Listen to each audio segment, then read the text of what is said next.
Don't ever blame the algorithm. നിങ്ങൾക്ക് ആൽഗോരിതത്തിനെ blame ചെയ്തിട്ട് ഒരു കാലത്ത് നിൽക്കാൻ പറ്റില്ല. You just train it, you just teach it that you need this.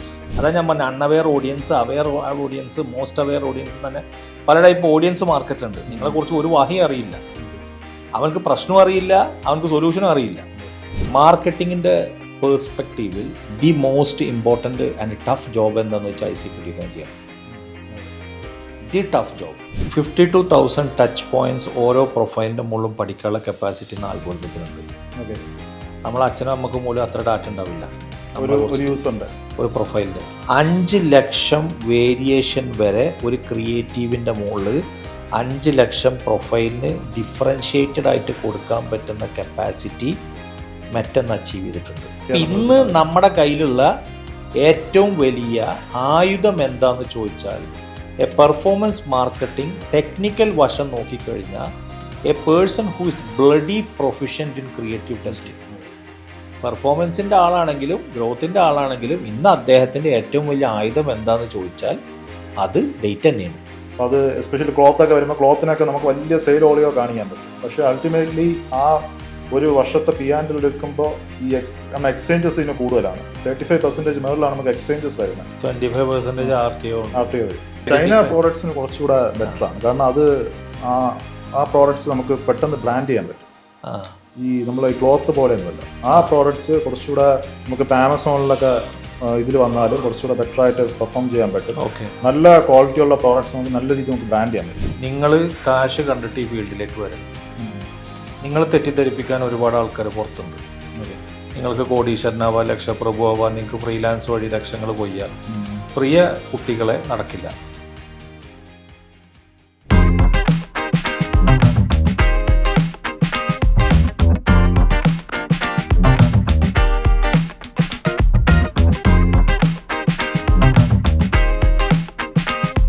Hi everyone, നമ്മളിന്ന് പുതിയൊരു പോഡ്കാസ്റ്റിലോട്ട് പോവുകയാണ്. ഇന്ന് നമ്മളോട് ഉള്ളത് വളരെ സ്പെഷ്യലായിട്ടൊരാളാണ്. ആളൊരു ഹൈലി എക്സ്പീരിയൻസ്ഡ് ആയിട്ടുള്ള ഒരു പെർഫോമൻസ് മാർക്കറ്ററാണ്, ഒരു ഗ്രോത്ത് മാർക്കറ്ററാണ്. മാത്രമല്ല ആൾ മെറ്റ, ടിക്ടോക്ക് പോലെയുള്ള പ്ലാറ്റ്ഫോമിൽ വർക്ക് ചെയ്തിട്ടുണ്ട്. അപ്പോൾ ആളെക്കുറിച്ച് പറയുകയാണെങ്കിൽ ഒരുപാട് കാര്യങ്ങളുണ്ട്. അപ്പോൾ നമുക്ക് വെൽക്കം ചെയ്യാം Abdul Latheef sir. Good evening. First of all thanks for coming to my podcast. സാറിനെ ഞാൻ ഒരുപാട് നാളായിട്ട് ഫോളോ ചെയ്യുന്നുണ്ട്. ഞാൻ നിങ്ങളെ ലിങ്ക്ഡിനിൽ ഒരു ഫോട്ടോ കണ്ട പരിചയം മാത്രമേ ഉള്ളൂ. നമ്മൾ തമ്മിൽ ഇപ്പോൾ ആദ്യമായിട്ടാണ് കാണുന്നത്. ഓക്കെ. നമുക്കിപ്പോൾ സാറിൻ്റെ ഒരു ബാക്ക്ഗ്രൗണ്ട് ഇപ്പോൾ എവിടെ നിന്നാണ് തുടങ്ങിയെന്ന് നമുക്ക് സ്റ്റാർട്ട് ചെയ്യാം. കാരണം എൻ്റെ ഒരു ചാനലിൽ കൂടുതലും ഞാൻ പറയുന്നത് ഒരു ഇ-കോമേഴ്സ് റിലേറ്റഡ് ആയിട്ടുള്ള ടോപ്പിക്കാണ്. അപ്പോൾ അതിൽ ഏറ്റവും ഇമ്പോർട്ടൻ്റ് ആയിട്ടുള്ള ഒരു ഫാക്ടറാണ് മാർക്കറ്റിംഗ്. അപ്പോൾ ഇന്നത്തെ ടോപ്പിക്കും കംപ്ലീറ്റ്ലി നമുക്ക് അതിനെക്കുറിച്ചാണ് ഡിസ്കസ് ചെയ്യേണ്ടത്.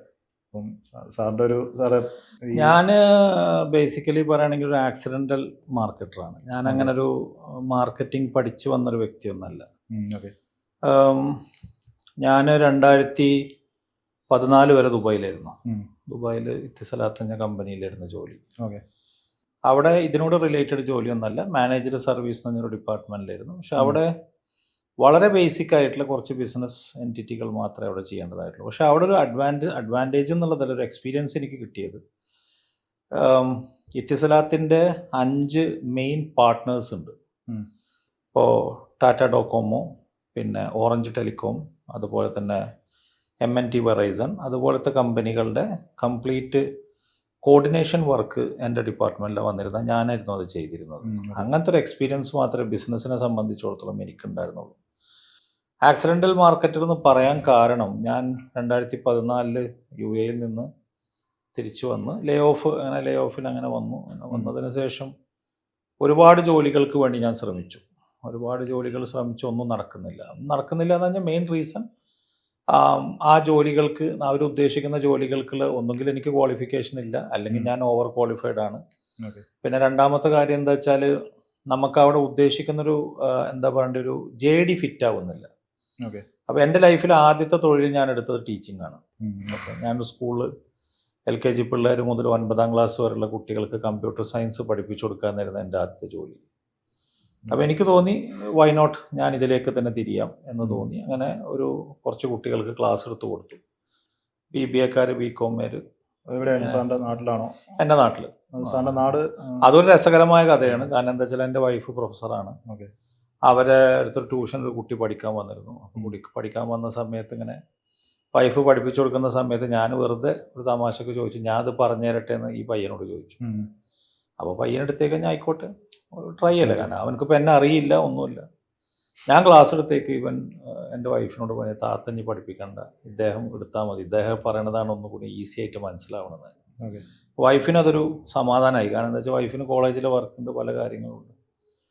അവിടുന്ന് ഒരു 1200ഓളം കുട്ടികളെ പറഞ്ഞാൽ ഭയങ്കര വിചിത്രമായിട്ട് തോന്നും.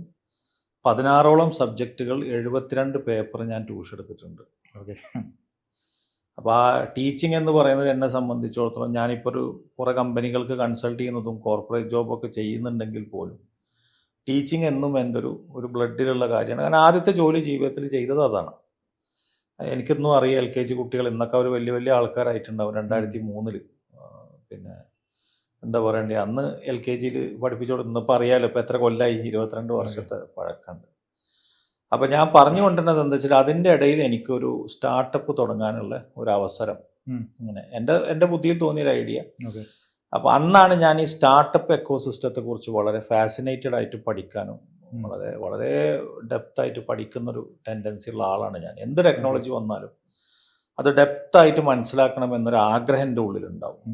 ടെക്നോളജി എന്ന് വെച്ചാൽ പ്രോഗ്രാമിംഗ് സൈഡിലൊന്നും ഞാൻ അത്ര ഒരു തരത്തിലും എനിക്ക് നോളജ് ഇല്ല. പക്ഷേ നിങ്ങളൊരു ബിസിനസ് റിലേറ്റഡോ മാർക്കറ്റിംഗ് റിലേറ്റഡോ സൈക്കോളജി റിലേറ്റഡ് ഒക്കെ ആണെങ്കിൽ ഞാനതിൻ്റെ വളരെ ആഴത്തിലേക്ക് പോയിട്ട് അത് മനസ്സിലാക്കും, ഇന്നതാണ് എന്നുള്ളത് മനസ്സിലാക്കുന്ന ഒരാളാണ്. അപ്പോൾ എൻ്റെ ഒരു 5 സ്റ്റുഡൻസിനോട് ഞാൻ പറഞ്ഞു, നമുക്കിങ്ങനെ ഒരു ഓപ്പർച്യൂണിറ്റി ഉണ്ട് എന്ന് പറഞ്ഞപ്പോൾ പിള്ളേരുടെ അടുത്തേക്ക് പറഞ്ഞാൽ ആയിക്കോട്ടെ, എന്താ സാറേ പ്രശ്നം, നമുക്ക് നോക്കാം. അങ്ങനെ ഞാൻ ആദ്യം കേരള സ്റ്റാർട്ടപ്പ് വില്ലേജിൽ പോയി.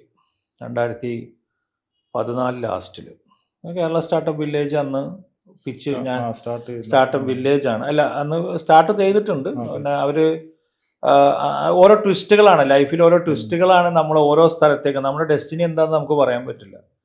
അങ്ങനെ 2014 കേരള സ്റ്റാർട്ടപ്പ് വില്ലേജിൽ കൊച്ചിയിൽ പോയി, കളമശ്ശേരിയിലായിരുന്നു. അവിടെ പോയി ഞാനിങ്ങനെ എൻ്റെ ഐഡിയ പിച്ച് ചെയ്തു. ഐഡിയ വളരെ സിമ്പിളാണ്. ഇപ്പം ഇന്ന് ബൈജൂസ് ചെയ്യുന്ന ആ ഒരു കൺസെപ്റ്റ്, ബൈജൂസ് ചെയ്തിരുന്നൊരു കൺസെപ്റ്റ്, ചെയ്യുന്നതെന്ന് പറയാൻ പറ്റില്ല, ചെയ്തിരുന്നൊരു കൺസെപ്റ്റ് ആയിട്ടുള്ള ഓഗ്മെൻറ്റഡ് റിയാലിറ്റി, വിർച്വൽ റിയാലിറ്റി വെച്ചുകൊണ്ട് അതിനെ എങ്ങനെ +2 കഴിഞ്ഞിട്ടുള്ള കുട്ടികൾക്ക്, +2 കഴിഞ്ഞിട്ടുള്ള കുട്ടികൾ എന്ന് പറഞ്ഞാൽ ഇപ്പോൾ നമ്മളെ BA BCom അത് MPhil വരെയുള്ള കുട്ടികൾക്ക് എങ്ങനെ വിർച്വലി ഒരു കൺസെപ്റ്റിനെ മനസ്സിലാക്കി എടുക്കാം എന്ന് പറയുന്ന ഒരു ഒരു LMS ഡിസൈൻ ചെയ്യുന്ന എൻ്റെ സ്റ്റാർട്ടപ്പ് അതായിരുന്നു. അപ്പോൾ അതിലേക്ക് ഞങ്ങൾ ആർട്ടിഫിഷ്യൽ ഇൻ്റലിജൻസിൻ്റെ വളരെ പ്രാഥമികമായ കാലഘട്ടത്തിൽ പ്രഡിക്റ്റീവ് ഇൻ്റലിജൻസിനെയും പ്രിസ്ക്രിപ്റ്റീവ് ഇൻ്റലിജൻസിനെയും ചെറിയ തോതിൽ അന്ന് ഞങ്ങളതിനെ ഇംപ്ലിമെൻറ്റ് ചെയ്യാൻ ശ്രമിച്ചിട്ടുണ്ട്. ആ ഒരു ഐഡിയ ആയിരുന്നു ഞങ്ങളുടെ ഐഡിയ. അന്ന് ആ ഐഡിയ ഞങ്ങൾ പിച്ച് ചെയ്തത് കേരള സ്റ്റാർട്ടപ്പ് വില്ലേജ് പിച്ച് ചെയ്തു. അവിടെ നിന്ന് അത് അക്സെപ്റ്റ് കിട്ടി. പക്ഷേ കേരള സ്റ്റാർട്ടപ്പ് വില്ലേജ് വൈൻഡപ്പ് ചെയ്തു. സ്റ്റാർട്ടപ്പ് വില്ലേജ് വൈൻഡപ്പ് ചെയ്തപ്പോൾ കേരള സ്റ്റാർട്ടപ്പ് മിഷനിൽ ഞങ്ങൾ ചെന്നു. മിഷനിൽ ചെന്നപ്പോൾ ഞങ്ങളടുത്ത് അതിനെ അന്നൊരു ന്യൂട്ടൺ എന്ന് പറയുന്നൊരു കമ്പനി ഉണ്ടായിരുന്നു US. ഓക്കെ. അപ്പോൾ ആ US ആ കമ്പനിക്ക് കുറച്ച് ട്രാക്ഷൻ ഉണ്ട്, പക്ഷേ ഇവിടെ ട്രാക്ഷൻ കിട്ടാനുള്ള സാധ്യത ഇല്ല. അതുകൊണ്ട് ഒന്നും കൂടി അത് ഒന്ന് ഡീറ്റെയിൽഡ് ആയിട്ട് എലാബറേറ്റ് ആയിട്ട് നിങ്ങൾക്ക് പഠിച്ചു വരാൻ പറ്റുമെന്നൊക്കെ അവർ ചോദിച്ചു. അങ്ങനെ വീണ്ടും ട്വിസ്റ്റാണ്, അവിടുന്ന് വീണ്ടും ട്വിസ്റ്റാണ്. ആ ട്വിസ്റ്റ് എന്താണെന്ന് വെച്ച് കഴിഞ്ഞാൽ നാസ്കോമിൻ്റെ 10,000 സ്റ്റാർട്ടപ്സ് എന്ന് പറയുന്ന ഒരു പ്രോഗ്രാമിൽ, അപ്പോൾ നമ്മളിങ്ങനെ എന്താ പറയുക പല ശ്രമങ്ങളും നടത്തുന്നതിൻ്റെ ഇടയിൽ ആ 10,000 സ്റ്റാർട്ടപ്സിൻ്റെ പ്രോഗ്രാമിലൊരു 2 വ്യക്തികളെ കൊച്ചിയിൽ നിന്ന് പരിചയപ്പെട്ടു. ഒരു അർജുൻ എന്ന് പറയുന്ന ഒരു സാറിനെയും വേറൊരു വ്യക്തിനെയും, അദ്ദേഹത്തിൻ്റെ പേര് ഞാനിപ്പോൾ ഓർക്കുന്നില്ല. അപ്പോൾ അവിടെ ചെന്ന് ഞാൻ ഈ അർജുൻ സാറിനോട്, അദ്ദേഹത്തിനോട് ഞാൻ പിച്ച് ചെയ്തപ്പോൾ പുള്ളി പറഞ്ഞു, I think there is some potential in this and let's see what happens. പക്ഷെ ലൈഫിൽ അവിടെയാണ് ട്വിസ്റ്റ് നടക്കുന്നത്. ട്വിസ്റ്റ് എന്താണെന്ന് വെച്ചാൽ, അതാണ് ഞാൻ പറഞ്ഞത്, ഒരു മനുഷ്യൻ അഗാധമായിട്ടൊരു വിഷയത്തിന് ആഗ്രഹിച്ചു കഴിഞ്ഞാൽ one day or another you may reach there. അവിടെ നിന്ന് CNBC അറിയില്ല, ഇന്ത്യയിലെ ഏറ്റവും വലിയ ബിസിനസ് ചാനൽ, ഈ CNBC TV18 emerging south Indian startup ideas എന്ന് പറഞ്ഞൊരു പ്രോഗ്രാമിലേക്ക് എനിക്കൊരു കോള് കിട്ടി, TV ഷോയിലേക്ക്. അതാണ് സത്യത്തിൽ ലൈഫിൽ ആ വലിയ ട്വിസ്റ്റിലേക്ക് നമ്മൾ എത്തുന്നത്. അപ്പോൾ ആ പ്രോഗ്രാമിലേക്ക് വന്ന് ഞാൻ കൊച്ചിയിൽ വെച്ചിട്ടായിരുന്നു ആ പ്രോഗ്രാമിൽ ഞാൻ പങ്കെടുത്തു. അന്ന് CNBCയിലെ ആൾക്കാരോടൊക്കെ ഞാനിത് പിച്ച് ചെയ്തു. ഈ പിച്ച് ചെയ്യുന്നത് നാസ്കോമിലുള്ള ആൾക്കാരെ നോട്ടീസ് ചെയ്തു. അങ്ങനെ അവിടെ ഞങ്ങൾ പിച്ച് ചെയ്തു. പിച്ച് ചെയ്യുന്ന സമയത്ത് ഗൂഗിളിലെ പിന്നെ സൗത്ത് ഇന്ത്യൻ ഹെഡ് IBMൻ്റെ ഹെഡൊക്കെ ഉണ്ടായിരുന്നു. അപ്പോൾ അദ്ദേഹത്തിൻ്റെ മുന്നിൽ നിന്നിട്ട് എനിക്കിത് പറയാനുള്ള ധൈര്യമില്ല. ലൈഫിലെ ഫസ്റ്റ് ഓൺട്രപ്രണറിയൽ ജേർണിയാണ്, എന്താ ചെയ്യേണ്ടതെന്നുള്ളത് മനസ്സിലാവുന്നില്ല. ബട്ട് ഐ നോ ദാറ്റ് ഇതിന് പൊട്ടൻഷ്യൽ ഉണ്ട്. ഇന്ന് സംസാരിക്കുന്ന പോലത്തെ നോളജൊന്നും അന്നില്ല, ട്രാക്ഷൻ എന്താണെന്ന് അറിയില്ല. പക്ഷെ ഞാൻ ആ ഐഡിയനെ ഒരു ബ്ലോഗ് ആക്കിയിട്ടുണ്ടായിരുന്നു. ഈ ഒരു കൺസെപ്റ്റിനെ ഒരു ബ്ലോഗ് ആക്കിയപ്പോൾ ആ ബ്ലോഗിൽ ഏകദേശം ഒരു 150,000 യൂസേഴ്സ് വിസിറ്റ് ചെയ്യുകയും പിന്നെ രണ്ടാമത്തെ ഒരു കാര്യം എന്താ വെച്ചാൽ അന്ന് ഈ പറയുന്ന ഡൗൺലോഡ്സ് നടക്കുകയും ചെയ്തത്. കാരണം ക്വസ്റ്റ്യൻ പേപ്പേഴ്സും അവർക്ക് നോട്ട്സൊക്കെ ആയിട്ട്, കാരണം MG university, Bharathiar university, Madurai Kamaraj university, Periyar university മുതൽ നോർത്ത് ഈസ്റ്റേണിലുള്ള യൂണിവേഴ്സിറ്റികളിലെ വരെ അങ്ങനത്തെ ക്വസ്റ്റ്യൻസ് പ്രിപ്പയർ ചെയ്യാനുള്ള മെറ്റീരിയൽസ് അതിലുണ്ടായിരുന്നു. അങ്ങനെ ഇവരെൻ്റെ അടുത്ത് ചോദിച്ചു, why are you not looking at my face എന്ന് ചോദിച്ചു. ഞാൻ തല താഴ്ത്തി പിടിച്ചിട്ടാണ്, ധൈര്യമില്ല, സിമ്പിളായിട്ട് പറഞ്ഞാൽ ധൈര്യമില്ല, അതാണ് കേസ്. ഞാൻ അടുത്തേക്ക് പറഞ്ഞിങ്ങനെ, I don't have the courage to look at your face എന്ന്. But I know what I say and I know that there is a potential, but I don't have the courage to look at your face എന്ന് പറഞ്ഞു. അപ്പോൾ അടുത്തേക്ക് ഞാൻ അതിൻ്റെ ആവശ്യമൊന്നുമില്ല, just look at my face and say that. അങ്ങനെ അടുത്തേക്ക് I think this is having a potential, let's give you a chance എന്നിട്ടാണ് അവിടുന്ന് നാസ്കോമിൽ എനിക്കൊരു സ്റ്റാർട്ടപ്പ്. യെസ്. പക്ഷേ അവിടുന്ന് ഒരുപാട് ലേണിങ്സ് കിട്ടി.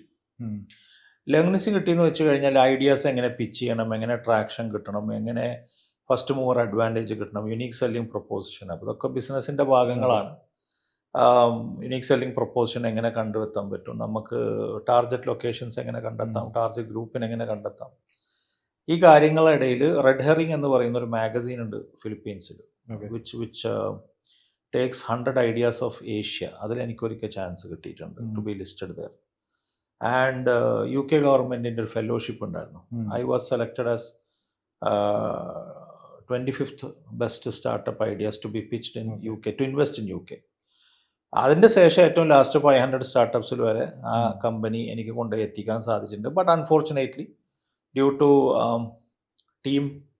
ടീമിൻ്റെ അത്രത്തോളം എന്താ പറയുക, നമുക്കറിയാമല്ലോ, ഇപ്പം നിങ്ങളൊരു കൊമേഴ്സ് ചെയ്യുന്ന ആളാണ്, അപ്പോൾ അറിയാം, if your team members are not that much powerful as your vision, കമ്പനികൾ ഇൻവെസ്റ്റ് ചെയ്യാൻ താല്പര്യപ്പെടില്ല. പിന്നെ നിങ്ങൾക്ക് ട്രാക്ഷൻ അന്ന് കിട്ടിയിട്ടുണ്ടായിരുന്നില്ല, MVP റോൾ ഔട്ട് ആയിട്ടുണ്ടായിരുന്നുള്ളൂ. പിന്നെ ഈ ആർട്ടിഫിഷ്യൽ ഇൻ്റലിജൻസ് എന്ന് പറയുന്നത് അന്ന് വളരെ ചെറിയ രൂപത്തിൽ, ഇന്നൊക്കെ ഇപ്പോൾ എല്ലാവരും AI എന്ന് പറഞ്ഞ് ഭയക്കുന്നത് പോലെയല്ല, അന്ന് AI എന്ന് പറഞ്ഞാൽ ഒരാൾക്കൊരു വിലയില്ലാത്ത കാലമാണ്.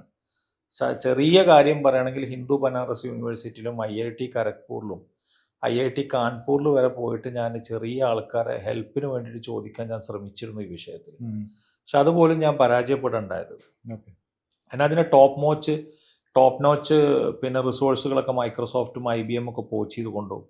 സെക്കൻഡ് ക്ലാസ് റിസോഴ്സുകൾക്ക് നമ്മളോടൊരു വിലയില്ല, തേർഡ് ക്ലാസ് റിസോഴ്സുകളാണെങ്കിൽ ഇതിൽ ഫിറ്റും അല്ല, അങ്ങനത്തെ ഒരു കണ്ടീഷനാണ് അന്നെന്നൊക്കെ പറഞ്ഞാൽ. IBM കാരണം ഇതിൻ്റെ തമാശ എന്താ വെച്ചാൽ, ഈ ഐഡിയക്ക് ഞങ്ങൾക്ക് ലോകത്തുള്ള എല്ലാ സ്റ്റാർട്ടപ്സും ഞങ്ങളെ ഫണ്ട് ചെയ്തിട്ടുണ്ട്. ഇപ്പോൾ ഗൂഗിൾ ഞങ്ങളിൽ പാർട്ട്ണറായിരുന്നു, IBM പാർട്ട്ണറായിരുന്നു, മൈക്രോസോഫ്റ്റിൻ്റെ ഗ്രാൻഡ് കിട്ടിയിട്ടുണ്ട്, അന്ന് പാർട്ട്ണറായിരുന്നു, IBM SAP പാർട്ട്ണറായിരുന്നു, പിന്നെ ആമസോൺ പാർട്ട്ണറായിരുന്നു. ഏകദേശം എനിക്ക് തോന്നുന്നത് ഒരു 2 to 3 CRൻ്റെ അന്ന് ക്രെഡിറ്റ് ഞങ്ങൾക്ക് തന്നിട്ടുണ്ട് ഇവർ എല്ലാ കമ്പനികളും. ഏതുവരെ പോയി ഇത് ഈ ഒരു ഇനീഷ്യൽ ട്രാക്ഷൻ ബസ്? കാരണം എന്താ വെച്ചാൽ ഇതൊരു ഇന്ത്യയിൽ ഇത് ഇംപ്ലിമെൻറ്റ് ചെയ്യാനുള്ള ഒരു ഓപ്പർച്യൂണിറ്റിയും അന്ന് എന്തായിട്ടില്ല, അന്ന് പ്രൊഡക്റ്റ് മാർക്കറ്റ് ഫിറ്റിലേക്ക് എത്തിയിട്ടില്ല. അന്ന് സത്യത്തിൽ പറഞ്ഞാൽ അത് ഇന്ത്യയിൽ അതൊരു എന്താ പറയണത്, ഒരു തരത്തിലും ട്രാക്ഷൻ ഉണ്ടാക്കാൻ പറ്റുന്ന ഒരു സിസ്റ്റത്തിലേക്ക് അത് എത്താനുള്ള ഒരു കപ്പാസിറ്റി ഉണ്ടായിരുന്നില്ല. കപ്പാസിറ്റി എന്നുള്ളതല്ല, ശരിക്കും പറഞ്ഞാൽ അതിൻ്റെ ഒരു ഫ്രെയിം വർക്ക് ഇവിടെ സെറ്റ് ചെയ്തിട്ടുണ്ടായിരുന്നില്ല. അതാണ് ഇത്. സാർ ഏത് ടൈമായിരുന്നത്? 2015-16. അപ്പോൾ അതിനുശേഷമാണ് ഈ ബൈജൂസ് ഒക്കെ. ബൈജൂസ് ഒക്കെ അന്ന് വളരെ കത്തി നിൽക്കുന്ന സമയമാണ്. അന്ന് ബൈജൂസ് ശരിക്കും പറഞ്ഞാൽ ബൈജൂസ് തന്നെയാണ് ഐഡിയയുടെ അടിസ്ഥാനം. അന്ന് എൻ്റെ കൂടെ തുടങ്ങിയ കമ്പനിയാണ് എൻട്രി. ഇന്നിപ്പോൾ 800 കോടി ആസ്തി ഉണ്ടെന്ന് പറയുന്നത്. എൻട്രി ഞങ്ങൾ ഒരേ ടൈമിൽ തുടങ്ങിയ കമ്പനിയാണ്. പക്ഷെ എൻട്രിക്ക് ജനറൽ എഡ്യൂക്കേഷനിലായിരുന്നു താല്പര്യം. ഞങ്ങളെ സംബന്ധിച്ചോളം ഞങ്ങൾ സ്പെസിഫൈഡ് ആയിരുന്നു. ഞങ്ങളെ നമ്പേഴ്സും എൻട്രിയുടെ നമ്പേഴ്സും ഒരുമിച്ച് പതുക്കെ പോയിരുന്നു. പക്ഷെ പിന്നെ അവർ വേറെ ഒരു പിവറ്റിംഗ് പോയിന്റിലേക്ക് അവരെത്തി. അതിനനുസരിച്ച് അവർ പൊസിഷൻ ചെയ്തു. പക്ഷെ ഞങ്ങൾക്ക് അതിന് കഴിഞ്ഞില്ല. പക്ഷെ it was A bloody learning for me. എന്നെ സംബന്ധിച്ചിടത്തോളം അങ്ങനെ അതിരിക്കുന്ന സമയത്താണ് യുണൈറ്റഡ് നേഷൻസിൻ്റെ ഒരു എംപ്രടെക് എന്നിട്ടൊരു പ്രോഗ്രാം ഉണ്ട്, ഓൺട്രപ്രണർഷിപ്പ് പ്രോഗ്രാംസ്. ആ പ്രോഗ്രാമിലേക്ക് എനിക്കൊരു ക്ഷണം കിട്ടി. ഓക്കെ, അതും ഈ പറയണത് പോലെ ഭയങ്കര കോമഡിയാണ്. ജനീവയിൽ നിന്ന് എനിക്ക് ഇൻ്റർവ്യൂ വന്നു, ഇൻ്റർവ്യൂ ഞാൻ പാസ്സായി. ആ ഇൻ്റർവ്യൂ പാസ്സായിട്ട് എന്നെ സെലക്ട് ചെയ്തു. പിന്നെ ലാസ്റ്റ് മൂമെൻറ്റിലാണ് എനിക്ക് അവിടെ ഇൻഡക്ട് ചെയ്യാൻ പറ്റിയത്. അവിടുന്ന് പക്ഷെ അവിടെയാണ് എൻ്റെ ലൈഫിലെ ടേൺ നടന്നത്. അവിടെ അവരൊരു ക്വിസ് വെച്ചു അതിൻ്റെ ഉള്ളിൽ, ഒരു ബിസിനസ് ചലഞ്ച്, ഒരു മോക്ക് ചലഞ്ച് വെച്ചു. ആ ചലഞ്ചിൽ ഇന്ത്യയിലെ ഏറ്റവും നമ്പർ 1 ആയത് ഞാനാണ്. കാരണം അവർക്ക് കറക്റ്റ് ഈ ബിസിനസ്സിൻ്റെ നമുക്ക് സ്റ്റാർട്ടപ്പിൽ കിട്ടിയ അടികളുണ്ടല്ലോ, നമ്മുടെ ഓരോ അടികളും നമുക്ക് അവിടെ തിരിച്ച് എന്താ പറയണ്ടേ, നമുക്കത് വേറെ രീതിയിലേക്ക് എത്തിക്കാൻ സാധിച്ചു. അങ്ങനെ അതിൻ്റെ ഇടയിൽ എൻ്റെ ഒരു പ്രിയ സുഹൃത്ത്, എനിക്ക് അവിടെ നിന്നൊരു നല്ല സുഹൃത്തിനെ പരിചയപ്പെട്ടു. ആ സുഹൃത്താണ് സത്യത്തിൽ എന്നെ ഫേസ്ബുക്കിലേക്ക് എത്തിച്ചത്. ഞാനങ്ങനെ ഇൻ്റർവ്യൂ പോയിട്ട് ആളൊന്നല്ല. ഞാനങ്ങനെ അദ്ദേഹം പറഞ്ഞു, ലത്തീഫ് എങ്ങനെ നിന്നിൽ ഞാൻ കണ്ടിരിക്കുന്ന ഒരു കഴിവ് എന്താ വെച്ചാൽ you can talk very nicely, you can communicate the stuff and you know how to present ഒരു സിറ്റുവേഷനിൽ നിങ്ങൾക്ക് എങ്ങനെ ആ സിറ്റുവേഷനെ ഹാൻഡിൽ ചെയ്യണം നിങ്ങൾക്ക് അറിയാം. So that's the basis of a person who can be an entrepreneur or a marketer. So I invite you to come to Facebook എന്ന് പറഞ്ഞു. My god what are you saying. കാരണം ഒരു പിന്നെ എന്താ പറയണ്ടേ, ഒന്നുമല്ലാത്ത ഒരാളെ പിടിച്ചിട്ട് ഫേസ്ബുക്ക് പോലത്തെ ഒരു എക്കോസിസ്റ്റത്തിലേക്ക് എത്തിക്കഴിഞ്ഞാൽ ഐ വാസ് വെരി സ്കെപ്റ്റിക്കൽ. ഞാനവിടെ ജോയിൻ ചെയ്യണ്ടേ. So he said come let's give a try. അങ്ങനെ ഞാൻ ഒരു കൊളീഗും കൂടി ഇവിടുന്ന് അഹമ്മദാബാദിൽ പോയി. അഹമ്മദാബാദിൽ പോയിട്ട് ഫേസ്ബുക്കിൻ്റെ പിന്നെ പോളിസി സൗത്ത് ഈസ്റ്റ് ഏഷ്യയുടെ ഹെഡ്, പോളിസി സൗത്ത് ഈസ്റ്റ് ഏഷ്യയുടെ vice president, policy India head, ഒന്നും പറയേണ്ട വലിയ വലിയ കുറേ ആൾക്കാരെ മുന്നിൽ എന്താ പറഞ്ഞാൽ ഒരു കൂട്ടം പിന്നെ സിംഹങ്ങളെ മുന്നിലേക്ക് ആട്ടുംകൂട്ടിനിട്ട പോലെ എന്നെ പിടിച്ചിട്ട് അതിൻ്റെ ഫ്രണ്ടിലേക്ക് ഇട്ട്. They give us again a business challenge. അപ്പോൾ ഇവിടെ എനിക്ക് ഈ പോഡ്കാസ്റ്റ് കാണുന്ന ആൾക്കാരോട് പറയാനുള്ളൊരു കാര്യം എന്താ വെച്ചാൽ, business can be learned in 1 day. Business ഒരിക്കലും നിങ്ങൾക്കൊരു അപ്പോൾ എനിക്ക് ഇതിൻ്റെ ഇടയിൽ എൻ്റെ ഒരു ക്രേസ് ആയിരുന്നു. I am fascinated still of learning and reading. അപ്പം ഞാൻ റീഡ് ചെയ്യുന്ന നോവൽ ഫിക്ഷനൊന്നും എൻ്റെ ലൈഫിൽ ഞാൻ തൊട്ടിട്ടില്ല. എനിക്ക് അതിനോട് താല്പര്യമില്ല. അത് എൻ്റെ ടേസ്റ്റ് അങ്ങനെയാണ്. അപ്പം ഞാൻ റീഡ് ചെയ്തിരുന്നത് full business today, business world, ബിസിനസ്സിൻ്റെ മാഗസീൻസ്, ഫോബ്സ്. അപ്പം ഞാൻ ട്രെയിനിലൊക്കെ യാത്രയെ സംബന്ധിച്ച് ചിലവർ ഇങ്ങനെ എൻ്റെ അടുത്ത് വരില്ല, ഈ പുസ്തകങ്ങളായിട്ടാവും ഞാൻ ഇരിക്കുന്നുണ്ടാവുക. അപ്പോൾ ചിലർ പറയും ഏതോ വലിയ കച്ചവടക്കാരനെ തോന്നുന്നു, അയാളുടെ അടുത്ത് പോയി മുട്ടണ്ട. പിന്നെ സംസാരിക്കാൻ തുടങ്ങിയാലാണ് പിന്നെ അവർ വരാറ്. ഇത് പഠിച്ചൊരു എക്സ്പീരിയൻസ് എൻ്റെ അടുത്തുണ്ട്. ഓക്കെ, ഇവരൊരു കേസ് എൻ്റെ ഫ്രണ്ടിലിട്ടു. കേസ് ഫ്രണ്ടിലിട്ടപ്പോൾ ഞാൻ അത് കൃത്യമായിട്ട് ഈ പറയുന്ന ട്രാക്ഷൻ എല്ലാ കാര്യം ഞാൻ മണി പോലെ വരെ മുന്നിൽ പറഞ്ഞെടുത്തേക്ക് എന്നോട് ചോദിച്ചു, ആർ യു ആൻ MBA എന്ന് ചോദിച്ചു. ഞാൻ പറഞ്ഞല്ല, ഞാനൊരു പോളിടെക്നിക് ഡിപ്ലോമക്കാരനാണ് സാർ, എൻ്റെ അടുത്ത് വേറെ ഒന്നുമില്ല, ഞാനൊരു ഡിഗ്രിക്കാരന് പോലുമില്ല. പിന്നെയാണ് ഡിഗ്രിയും MBA ഒക്കെ എഴുതിയെടുത്തത്. ഞാനൊരു polytechnic diploma holder, computer science diploma, വേറെ ഒന്നും എനിക്ക് കൈമുതലായിട്ടില്ല, വേറെ ഒന്നും ഇല്ല എന്ന് എനിക്ക് അടുത്തേക്ക് എന്നോട് ചോദിച്ചു. Then how did you learn this stuff എന്ന് പറഞ്ഞാൽ പിന്നെ അടുത്തേക്ക് ഇതാണ് എൻ്റെ എക്സ്പീരിയൻസ്. ഓക്കെ, അപ്പോൾ പറഞ്ഞ് ഞങ്ങൾക്ക് അന്നേറ്റ് ഒന്നുകൂടി സംസാരിക്കണം എന്ന്. ആയിക്കോട്ടെ, ഞാൻ പറഞ്ഞു കുഴപ്പമില്ല. അപ്പോൾ ആണെങ്കിൽ ഹിന്ദി നന്നായിട്ട് അറിയാം. ഹിന്ദി ഭാഷയോട് എനിക്ക് പ്രത്യേകിച്ചൊരു താല്പര്യമുണ്ട്. പിന്നെ ഹിന്ദിയിൽ 2 ഗുണങ്ങളുണ്ട്, നന്നായി സംസാരിക്കുകയും ചെയ്യാം, നന്നായി തെറി പറയുകയും ചെയ്യാം. രണ്ടും ഹിന്ദിയിൽ ഈസിയാണ്. ഈ ഹിന്ദിക്ക് അങ്ങനെ ഒരു ബെനിഫിറ്റ് ഉണ്ട്, നന്നായി സംസാരിക്കുകയും ചെയ്യാം. ഒരു മനുഷ്യനോട് ചീത്ത വിളിക്കണമെങ്കിൽ ഏറ്റവും നല്ല ഭാഷ ഹിന്ദിയാണ്. അപ്പോൾ ഇവരെന്നോട് പറഞ്ഞ് ഓക്കെ, ഞങ്ങളിങ്ങനെ ഒരു അവസരം നിനക്ക് തരാം. അപ്പോഴും ഇതിൻ്റെ ഡെപ്ത് എന്താണെന്ന് എനിക്കറിയില്ല. എൻ്റെ അടുത്ത് പറഞ്ഞു that you will be a project manager for this task and your task will be to onboard almost 10,000 business people across India to Facebook ecosystem. Facebook ആഡ്സിൻ്റെ എക്കോസിസ്റ്റം എന്ന് വെച്ച് കഴിഞ്ഞാൽ നമുക്ക് ബിസിനസ് മാനേജർ സെറ്റ് ചെയ്യുക മുതൽ ആഡ്സിലേക്ക് കൊണ്ടുവരും. Means you are a public face to Facebook. Okay, നീയാണ് ഇതിൻ്റെ മുഖം. ഓക്കെ, നീ എന്നല്ല, around 36 people. Okay, you will be the public face. അപ്പോൾ അതിൽ ഇടയ്ക്ക് പിന്നെ ഒരു പോളിസി ഹെഡ്, അദ്ദേഹം പബ്ലിക് പോളിസി ഹെഡ് ഇന്ത്യയുടെ ഒരാൾ വന്നിട്ട് എന്നോട് പറഞ്ഞു, Latheef you come to my room. ഞാൻ ചോദിച്ചു okay, I think so you can head the complete project of Tamil Nadu and Kerala. ഞാൻ നിനക്ക് വിട്ടുതരാം എന്ന് പറഞ്ഞു. അപ്പോൾ ഞാൻ അടുത്തേക്ക് എനിക്കതിനുള്ള ഗഡ്സ് ഇല്ല, എനിക്ക് ധൈര്യമില്ല. കാരണം നിങ്ങൾ എൻ്റെ വായിലാവൊന്നും കണ്ടിട്ട് നിങ്ങൾ മൈൻഡ് ചെയ്യാൻ നിൽക്കണ്ട. ഞാനിങ്ങനെ വായിച്ചതിൻ്റെ no you have the guts. അപ്പോൾ ഞാനെടുത്തേക്ക് പോയി അത് നമുക്ക് ടെസ്റ്റ് ചെയ്യാം, 2ാമത്തെ ഘട്ടത്തിൽ നോക്കാം, ആദ്യത്തെ ഘട്ടത്തിൽ അത് വേണ്ടതാണ്. അങ്ങനെ പിന്നെ ഓക്കെ എന്നാൽ എൻ്റെ ഇഷ്ടം പോലെ ആവട്ടെ എന്ന് പറഞ്ഞു. അങ്ങനെ എന്താണ് പിന്നെ സൗത്ത് ഇന്ത്യയുടെ, കേരളത്തിൻ്റെ, തമിഴ്നാടിൻ്റെ, ആന്ധ്രയുടെ, തെലുങ്കാന, പിന്നെ കർണാടക, സൗത്ത് ഫുള്ള് ഇവരെ ഓൾമോസ്റ്റ് ഒരു 25,000 to 30,000 ഓൺട്രപ്രണേഴ്സിനെ ഓൺ ബോർഡ് ചെയ്യാന്ന് പറഞ്ഞ ബ്ലഡി ടാസ്ക്. ആ ടൈമിൽ നമ്മളെ തലയിൽ നമുക്ക് കിട്ടി, സൗഭാഗ്യം കിട്ടി എന്ന് പറയാം. From there I understood business. എന്താണ് business, how to market, how to position, how to talk to consumer, how to understand consumer sentiment, how to position that stuff on the social platforms, what the social platforms algorithms eat. Okay, ഇവർക്ക് എന്താ വേണ്ടിയത്. ഇന്നൊരു performance മാർക്കറ്ററായിട്ട് ഞാൻ സംസാരിക്കുന്ന സമയത്ത് അദ്ദേഹം എന്നോട് പറഞ്ഞൊരു കാര്യം, don't ever blame the algorithm. അദ്ദേഹം എനിക്ക് തന്നൊരു ക്യാപ്ഷൻ അതാണ്, don't ever blame the algorithm, please try to train it. Don't ever blame the algorithm. നിങ്ങൾക്ക് ആൽഗോരിതത്തിനെ ബ്ലെയിം ചെയ്തിട്ട് ഒരു കാലത്ത് നിൽക്കാൻ പറ്റില്ല. You just train it, you just teach it that you need this. നിങ്ങൾക്ക് വേണ്ടിയതാണെന്ന് അതിനെ പഠിപ്പിക്കുക. But luckily I was the best employee of that program. നിങ്ങൾ പറഞ്ഞാൽ വിശ്വസിക്കില്ല, ഫേസ്ബുക്കിൻ്റെ സുക്കർബർഗിൻ്റെ താഴെയുള്ള കമാൻഡിലുള്ള അന്നത്തെ CTO Sheryl Sandberg sent an appreciation letter to my team saying that you people are the best in India who has implemented this. അപ്പോഴാണ് ഈ business എന്ന് പറയുന്ന ലോകത്തിൻ്റെ ഇത്രയും മായാജാലത്തിലുണ്ടെന്ന് എനിക്ക് മനസ്സിലാവുന്നത്. I understood the depth of this business. അങ്ങനെ ഇവരെന്ത് ചെയ്തു എന്ന് വെച്ചാൽ, they transferred me to the Southeast Asian program of the same process to onboard business people to the Facebook ecosystem. അത് ബംഗ്ലാദേശ് ഉണ്ടായിരുന്നു, മ്യാൻമർ, അങ്ങനെ പല രാജ്യങ്ങളുണ്ടായിരുന്നു. പക്ഷേ ബംഗ്ലാദേശും ഞങ്ങളും കൂടി കൊലാബറേറ്റ് ചെയ്തിരുന്നു. And that was A bloody experience from. അങ്ങനെയാണ് അത് ചെയ്ത് പിന്നെ അത് ഓൺലൈൻ ട്രാൻസിഷനിലേക്ക് എത്തി. പിന്നെ അതിൻ്റെ ഇടയിൽ പല ഇഷ്യൂസും ഉണ്ടായിട്ടുണ്ട്. ഇപ്പം നമ്മുടെ ഫസ്റ്റ് പ്രസിഡൻഷ്യൽ ഇലക്ഷൻ ഓഫ് ഇന്നത്തെ US പ്രസിഡൻ്റായ ഡൊണാൾഡ് ട്രംപിൻ്റെ ഫസ്റ്റ് പ്രസിഡൻഷ്യൽ ഇലക്ഷനിലുള്ള നമ്മുടെ കാംബ്രിഡ്ജ് അനലിറ്റിക്ക എന്ന് പറയുന്ന കമ്പനിയുടെ ആ ഒരു ഇഷ്യൂ, ആ ഇഷ്യൂ ആണ് സത്യത്തിൽ ഞങ്ങൾക്ക് പ്രോജക്റ്റ് വേറെ ഡൈവേർഷനിലേക്ക് പോകാൻ കാരണം. പിന്നെ അതിൻ്റെ ഇടയിൽ അത് ഓൺലൈൻ ട്രാൻസിഷനിലേക്ക് എത്തി. പിന്നെ അത് ഫേസ്ബുക്കിൻ്റെ മീഡിയ പ്ലാനേഴ്സും മീഡിയ ബയേഴ്സും ഇത് ഏറ്റെടുക്കാൻ തുടങ്ങി. കാരണം എന്താ വെച്ചാൽ വളരെ സിമ്പിളാണ്, യൂസർ ബേസ് കിട്ടാൻ തുടങ്ങി. പിന്നെ കുറച്ച് കാലം ടിക്ടോക്കിലും ഒരു 1.5 മാസത്തോളം ടിക്ടോക്കിൻ്റെ വർക്ക് നമുക്ക് ചെയ്യാൻ സാധിച്ചിട്ടുള്ളൂ. Because due to the unforgiving quench of our land, ഗൽവാനിലുണ്ടായ ഇഷ്യൂ കാരണം government took a very bold decision that we are going to shut down the office of TikTok and we are not in need of that service right now.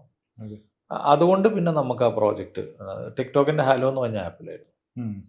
അങ്ങനെയാണ് ഇപ്പോൾ ഈ ഫീൽഡിലേക്ക് എത്തിപ്പെടുന്നത്. So what I mean to say is that നിങ്ങളുടെ destiny എന്താണെന്നുള്ളത് നിങ്ങൾക്ക് പറയാൻ പറ്റില്ല. Now I work as a CMO of 3 companies where one is in Abu Dhabi, one is in India and one is in US. Okay, അതും നമുക്ക് പറയാൻ പറ്റും. ഇനിയിപ്പോൾ നമ്മൾ അടുത്തത് ഇപ്പോൾ ഈ പറഞ്ഞ പോലെ നമ്മളൊരു ഫൗണ്ടർ ആവുമെന്ന് പറയാൻ പറ്റില്ല, അഡ്വൈസ് ചെയ്യാൻ പറ്റുമെന്ന് പറയാൻ പറ്റില്ല. ബട്ട് എനിക്ക് പറയാനുള്ളൊരു സിമ്പിളായിട്ടുള്ളൊരു പോയിന്റ് എന്താ വെച്ചാൽ, you just be ready to learn every day. Just be ready to learn every day. എന്നും നിങ്ങൾ പഠിക്കാൻ തയ്യാറാവുക. And that learning will be your backbone. നിങ്ങളുടെ ബാക്ക് ബോൺ അതാണ്, നിങ്ങളുടെ അടിസ്ഥാനം അതാണ്. അസറ്റ്, യെസ്, നിങ്ങളുടെ സത്വം പറയില്ല, അതാണ്. നിങ്ങൾ ആ ഒരു ഡിസ്ട്രാക്ഷൻ ഇല്ലാതെ നിങ്ങളുടെ ആ നോളജ് ഗ്രാബ് ചെയ്യാനുള്ള ആ ഒരു ടെക്നിക്കാണ് സത്യത്തിൽ പറഞ്ഞു കഴിഞ്ഞാൽ ഇതിനെ ഒരു വേറെ ലെവലിലേക്ക് എത്തിക്കുക. ദിസ് ഇസ് മൈ, ഇതാണ് ഇപ്പോൾ എന്നോട് ചോദിച്ചാൽ വാട്ട് ഈസ് യുവർ എക്സ്പീരിയൻസ് എന്ന് വെച്ചാൽ, എങ്ങനെ എത്തിയതിലേക്കെന്ന് വെച്ചാൽ ഇതാണ്. ഓക്കെ സാർ, അതിപ്പോൾ ഒരു വാസ്റ്റ് ആയിട്ടൊരു എക്സ്പീരിയൻസ് പറഞ്ഞത്, ഒരു ലൈഫ് ഫുള്ളായിട്ട് സാറിപ്പം പറഞ്ഞു ആണ്. ഇതുവരെയുള്ള ലൈഫ് എന്താ പറഞ്ഞാൽ നമ്മുടെ കരിയർ ലൈഫ് എന്താണെന്ന് ചോദിച്ചാൽ അത് കംപ്ലീറ്റ് ആയിട്ട് പറഞ്ഞു. ഇപ്പോൾ ഞാൻ ചെയ്തുകൊണ്ടിരിക്കുന്ന കാര്യം എന്താണെന്ന് വെച്ച് കഴിഞ്ഞാൽ, I consult companies for growth. Okay, growth marketing എന്ന് പറഞ്ഞ ഒരു സംഭവമാണ് ഞാനിപ്പോൾ ചെയ്തുകൊണ്ടിരിക്കുന്നത്. അപ്പോൾ sir, what exactly growth marketing, എന്താണ് ഒരു ഗ്രോത്ത് മാർക്കറ്റിംഗ് എന്ന് ഉദ്ദേശിക്കുന്നത്? അതും ഈ പെർഫോമൻസ് മാർക്കറ്റിംഗും ഒന്നാണോ, അതോ രണ്ട് ഡിഫറെന്റ് കാര്യങ്ങളാണോ? ഗ്രോത്ത് മാർക്കറ്റിംഗ് ഒരിക്കലും പെർഫോമൻസിനോട് റിലേറ്റഡ് അല്ല. Performance is a subset of growth.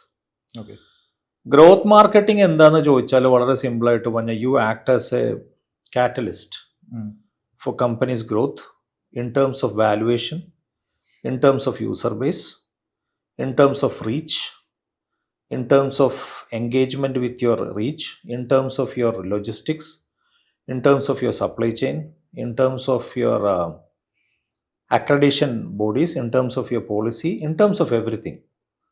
So when you are a growth person എന്ന് പറഞ്ഞാൽ സിമ്പിളായിട്ട് പറയുകയാണെങ്കിൽ you are a person who push that company from point A to point C. Okay. അതാണ് ശരിക്കും growth എന്ന് വെച്ചാൽ you look for every aspect. എല്ലാ departments it's not department actually, you look for the bones. Okay. നിങ്ങളതിൻ്റെ ഓരോ അസ്ഥിയും മജ്ജയും ഇറച്ചിയും കമ്പനിയുടെ എല്ലാം ചിന്തിക്കുന്നത് നിങ്ങളാണ്. So you are the person who after CEO and after CTO. ഇപ്പം ഞാൻ വർക്ക് ചെയ്യുന്ന ഞാൻ കൊലാബറേറ്റ് ചെയ്യുന്ന എൻ്റെ സുഹൃത്തിൻ്റെ കമ്പനിയിൽ after CEO ask me to grill him every day night. Okay. ഇവൻ പറയും because your questions are very sharp. നീ ചിന്തിക്കുന്നത് that I need user base, I need valuation, I need validation, I need traction. ഇതാണ് എൻ്റെ തലയിലുള്ളത്. എനിക്ക് വേറെ ഒരു idea എൻ്റെ തലയിൽ ഉണ്ടാവില്ല. So I ask him this questions. How are you going to penetrate? How are you going to position? What is your USP? What is your product market fit? ഇതിങ്ങനെ എന്താ പറഞ്ഞ ഗ്രില്ല് ചെയ്ത് ഫൈൻ ചെയ്യുന്ന പ്രോസസ്സിനാണ് നമ്മൾ growth marketing എന്ന് പറയുക. So actually you are a CMO, you are a chief marketing officer, you are a chief growth officer. You look for new avenues, new tractions. അങ്ങനത്തെ ആൾക്കാർക്കാണ് ഗ്രോത്ത് എന്ന് പറയുക. Growth is a very very elaborative job. That doesn't mean performance is a small job. പെർഫോമൻസും ഒരു ജോലി തന്നെയാണ്. And it needs that reputation and stake. അത് ഉണ്ട് പെർഫോമൻസ് മാർക്കറ്റിംഗ്. പക്ഷെ performance marketing is a subset of growth where you will create first of all a stage where awareness is there about your product. നിങ്ങളുടെ പ്രോഡക്റ്റിനെ കുറിച്ചിട്ട് ഒരു എന്താ നമ്മൾ പറയാ ഒരു പരിചയം, ഒരു പരിചിത മുഖം നിങ്ങൾ ഉണ്ടാക്കിയെടുക്കും. സോ അവിടെ ഏറ്റവും ഞാൻ പറയണത് the best way will be to do it with SEO. കാരണം ചില സമയത്ത് SEOക്കാർ നമ്മളായിട്ട് ചിലപ്പോൾ പറയും നിങ്ങൾ ആഡ്സും SEO എന്ന് പറഞ്ഞത് it's two phase of performance marketing. So നിങ്ങൾ ഒരു ഓർഗാനിക് വിസിബിലിറ്റി ഉണ്ടാക്കിയെടുത്തിട്ടുണ്ടാവും. So someone ask for a product, someone ask for a service, someone ask for a company.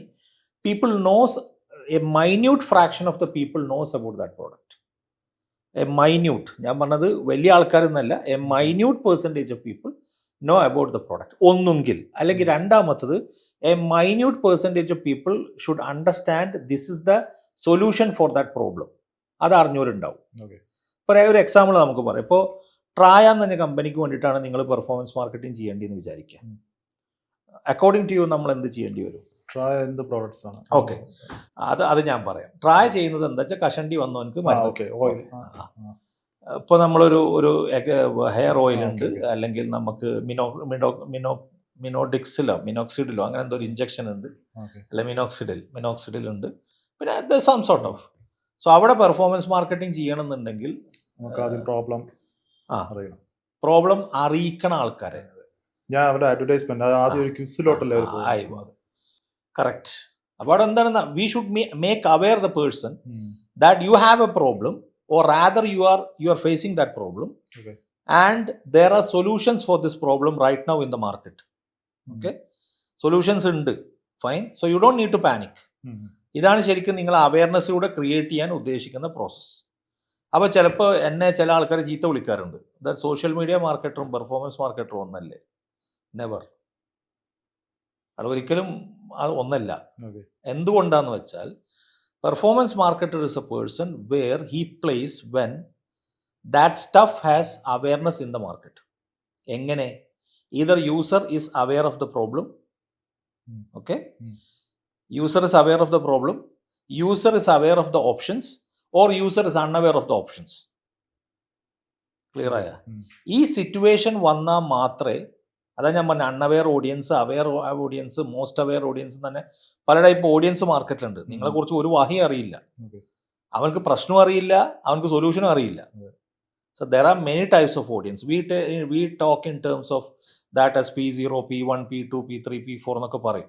Okay, അതിപ്പോൾ നമ്മൾ പറയുകയാണെങ്കിൽ ഞാൻ അത് യുഗങ്ങളോളം സംസാരിക്കാനുള്ളത്, but let's make it short. So നമ്മൾ ഈ ഹോട്ട് ഹോട്ടല്ല, അല്ല അല്ല അല്ല കോൾഡ് വാം അല്ല, ഇത് അതിലേക്ക് വരും. അത് അല്ലാന്ന് പറയാൻ പറ്റില്ല, അതിലേക്ക് അത് ട്രാൻസിഷൻ ചെയ്യും. But let me tell you one thing that social media മാർക്കറ്ററിന്റെ മെയിൻ ജോബ് എന്താ വെച്ചാൽ is to ignite the ecosystem that someone is coming to this market. ശരിക്കും പറഞ്ഞാൽ ഒരു കുഞ്ഞ് ജനിച്ചു കഴിഞ്ഞാൽ ആ കുഞ്ഞ് ജനിച്ചിക്കണമെന്ന് അറിയിക്കലാണ് സോഷ്യൽ മീഡിയ മാർക്കറ്ററിന്റെ പണി. And that's not a small job, അതൊരു വലിയ പണി തന്നെയാണ്. Because he have to talk about the content, he will be talking about the ecosystem, he should understand the algorithm, he has many things. On top of that, when you talk on the attribute of sales, you talk on the sales aspect, okay, അവിടെയാണ് നിങ്ങൾ performance marketer ആവുക. But when you talk on the organic aspect, when you talk on the sales aspect, when you talk on the valuation aspect, when you talk on the supply chain aspect, logistics aspect, product sourcing aspect, PMF aspect, iteration aspect, you are a growth. അപ്പോൾ ഇതിൽ ഒക്കെ വ്യത്യാസമുണ്ട്. ഇപ്പോൾ ഒരു ചുരുക്കി പറഞ്ഞാൽ അതാണ് അതിൻ്റെ കാര്യം. അപ്പോൾ ഇന്ന് നമ്മുടെ നാട്ടിൽ കാണുന്നത് എന്താ വെച്ചാൽ സോഷ്യൽ മീഡിയയിൽ ആഡ് റൺ ചെയ്യുന്ന വ്യക്തികളൊക്കെ പറയും I M A performance marketer. ഞാൻ പറയുന്നത് നടക്കുന്ന കാര്യമില്ല. You don't understand the business. അവിടെ നിങ്ങൾ പിന്നെ മെയിനായിട്ട് അണ്ടർസ്റ്റാൻഡ് ചെയ്യേണ്ട ഒരു സാധനമാണ് ICP. So you can ask me the question what is ICP? Ideal customer profile. അല്ല അങ്ങനെയല്ല നിങ്ങൾ ചോദിക്കരുത്. അതെ, ഇപ്പോൾ അല്ല നമ്മളിപ്പോൾ ഒരു മാർക്കറ്റിംഗ് സ്റ്റാർട്ട് ചെയ്യുമ്പോൾ ഒരു ബ്രാൻഡ് നമ്മൾ സ്റ്റാർട്ട് ചെയ്യുമ്പോൾ എന്തായാലും അവരുടെ ഒരു ICP നമ്മൾ നോക്കിയിട്ടാണ് സ്റ്റാർട്ട് ചെയ്യുന്നത്, എങ്ങനെയാണത് ബിൽഡ് ചെയ്യുന്നുള്ളത്.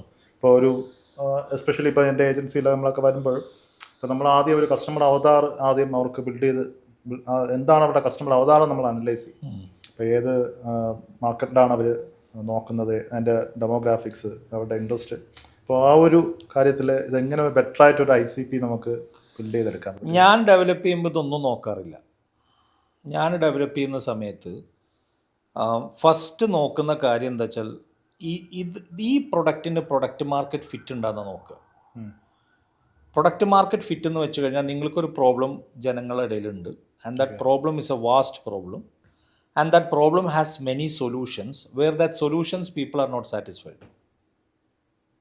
ഓക്കെ, ഈ കണ്ടീഷനിൽ ഞാനിനി ഒരു പുതിയ പ്രോഡക്റ്റ് ഇറക്കി കഴിഞ്ഞാൽ will it get a traction or no?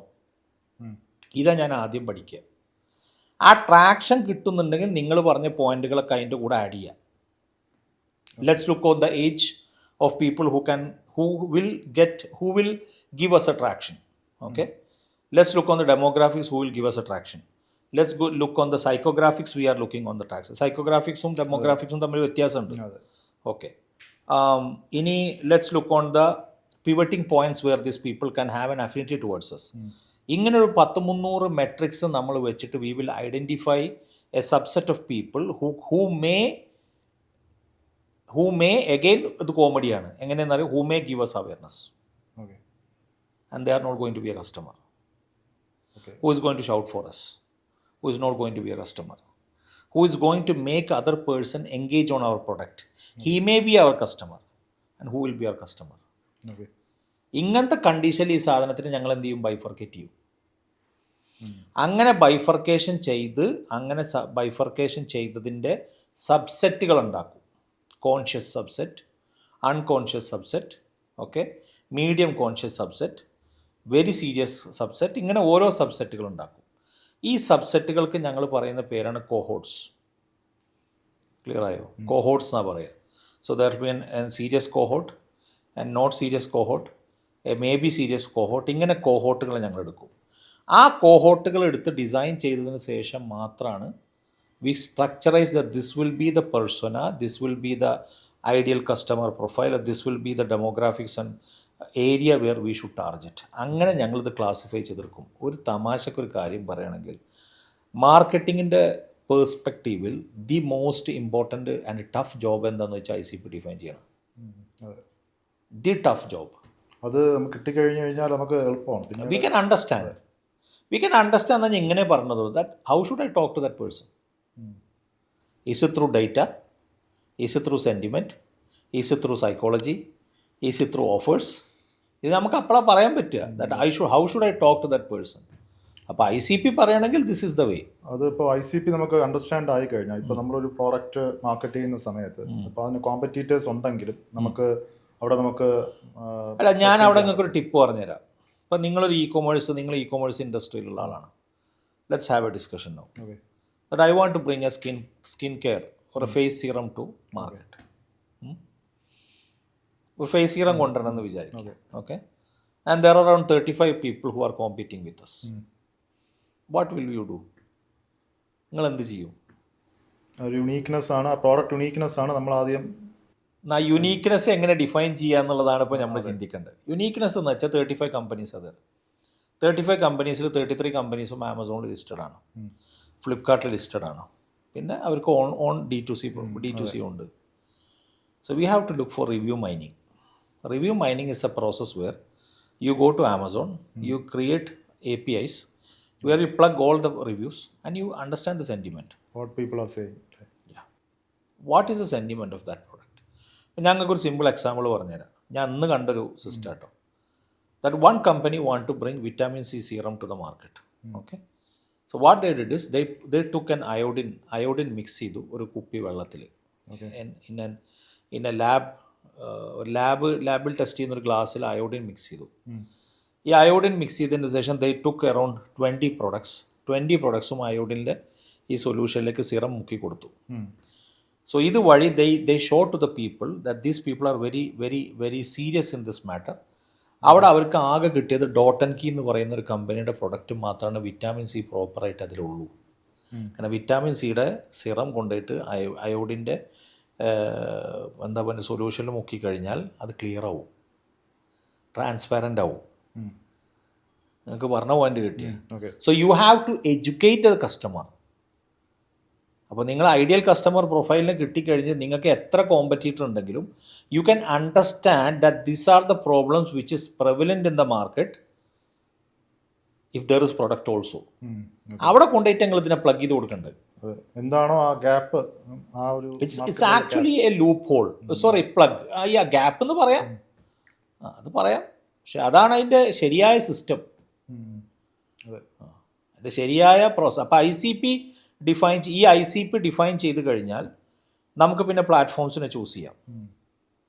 അവയർനെസ്സിന് ഞാൻ ഏത് പ്ലാറ്റ്ഫോം വേണം, കൺസിഡറേഷന് ഞാൻ ഏത് പ്ലാറ്റ്ഫോം വേണം, ഇതിനൊക്കെ വെച്ചിട്ട് മാസ് ഓഡിയൻസിനെ ബിൽഡ് ചെയ്യാൻ ഞാൻ ഏത് പ്ലാറ്റ്ഫോം വേണം, ആ പ്ലാറ്റ്ഫോമിൽ തന്നെ ഞാൻ ഏത് അസറ്റ് എടുക്കണം.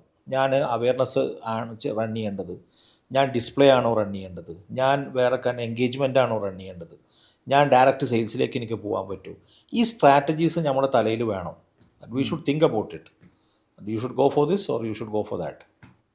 ഇങ്ങനെ നമ്മളിതിൻ്റെ സ്ട്രക്ചർ ഉണ്ടാക്കുന്നതിന് പറഞ്ഞ പേരാണ് media planning and media buying.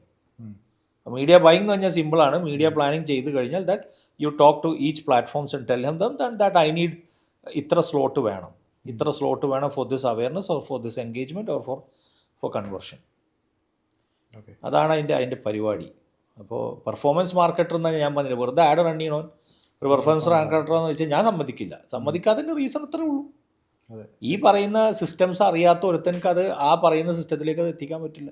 Exactly ഒരു ICP ബിൽഡ് ചെയ്യാൻ പറ്റണം, അത് ബേസ് ചെയ്ത് ഒരു മീഡിയ പ്ലാനിങ് ചെയ്യാൻ പറ്റണം, അത് ബേസ് ചെയ്ത് അതുവഴി പ്ലാറ്റ്ഫോംസിനെ ചൂസ് ചെയ്യാൻ ആൾക്ക് കഴിയണം, മീഡിയ പ്ലാൻ ചെയ്യാൻ കഴിയണം, മീഡിയ ബൈയിങ് ആൾക്ക് എടുക്കാനുള്ള കപ്പാസിറ്റി വേണം, കൃത്യമായിട്ട് ആൾക്ക് അറിയണം. അപ്പം നമുക്ക് ചിലപ്പോൾ ടെലിവിഷൻ വഴി അവയർനെസ് ക്രിയേറ്റ് ചെയ്യേണ്ടി വരും. അപ്പോൾ അതിന് ഇപ്പോൾ പുതിയൊരു എന്നിട്ട് ഇതിനൊക്കെ ചെക്ക് ചെയ്യാൻ വേണം. അതിന് മോഡലിംഗ് നടത്തണം. മോഡലിംഗ് നടത്തുന്നതിന് നമ്മൾ പറഞ്ഞ പേരാണ് മൾട്ടിമിക്സ് മോഡലിംഗ്, MM എന്ന് പറയും. ഓക്കെ, ഈ മൾട്ടിമിക്സ് മോഡലിങ്ങിൻ്റെ ഏറ്റവും അടിസ്ഥാനം കിടക്കണം എന്താ, ഡേറ്റ ഓരോ സോഴ്സുകളിൽ നിന്നും ഇഗ്നൈറ്റ് ചെയ്യുന്നതാണ്. So for that we need attributions. അപ്പോൾ അതൊരു ഒരു വലിയ ലോകമാണ്. But these are the basics by which you can become a professional person. ഒക്കത്തിൻ്റെ അടിസ്ഥാന ICP തന്നെ. അപ്പോൾ അത് ബിൽഡ് ചെയ്യാൻ ഏറ്റവും ബെസ്റ്റായിട്ട് പറ്റുന്ന ആളാണ് നല്ലൊരു പെർഫോമൻസ് മാർക്കറ്ററായിട്ട്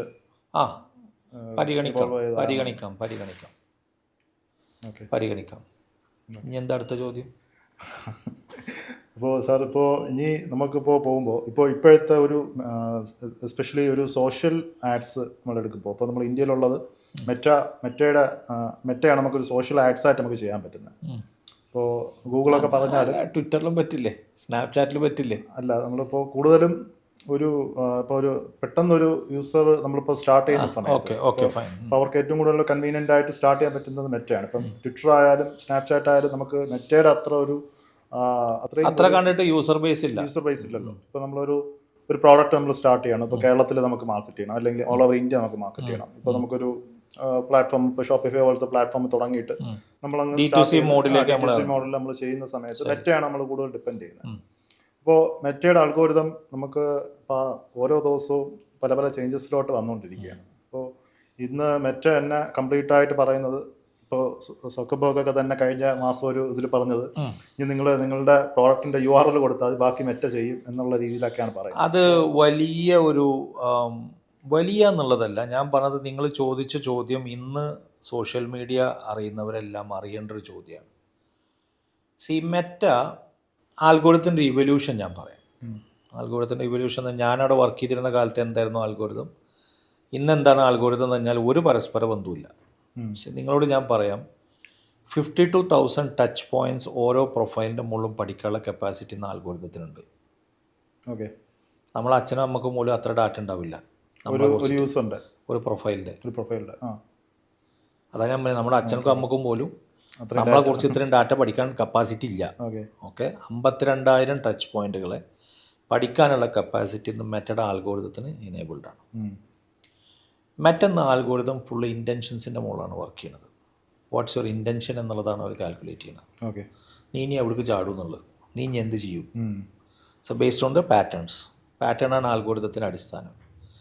ഫസ്റ്റ് മെറ്റയുടെ ആൽഗോരിതത്തിൻ്റെ അടിസ്ഥാനം എന്തായിരുന്നു ചോദിച്ചാൽ, to garner more followers into that system, to garner more people into that system, and to garner likes, comments and shares.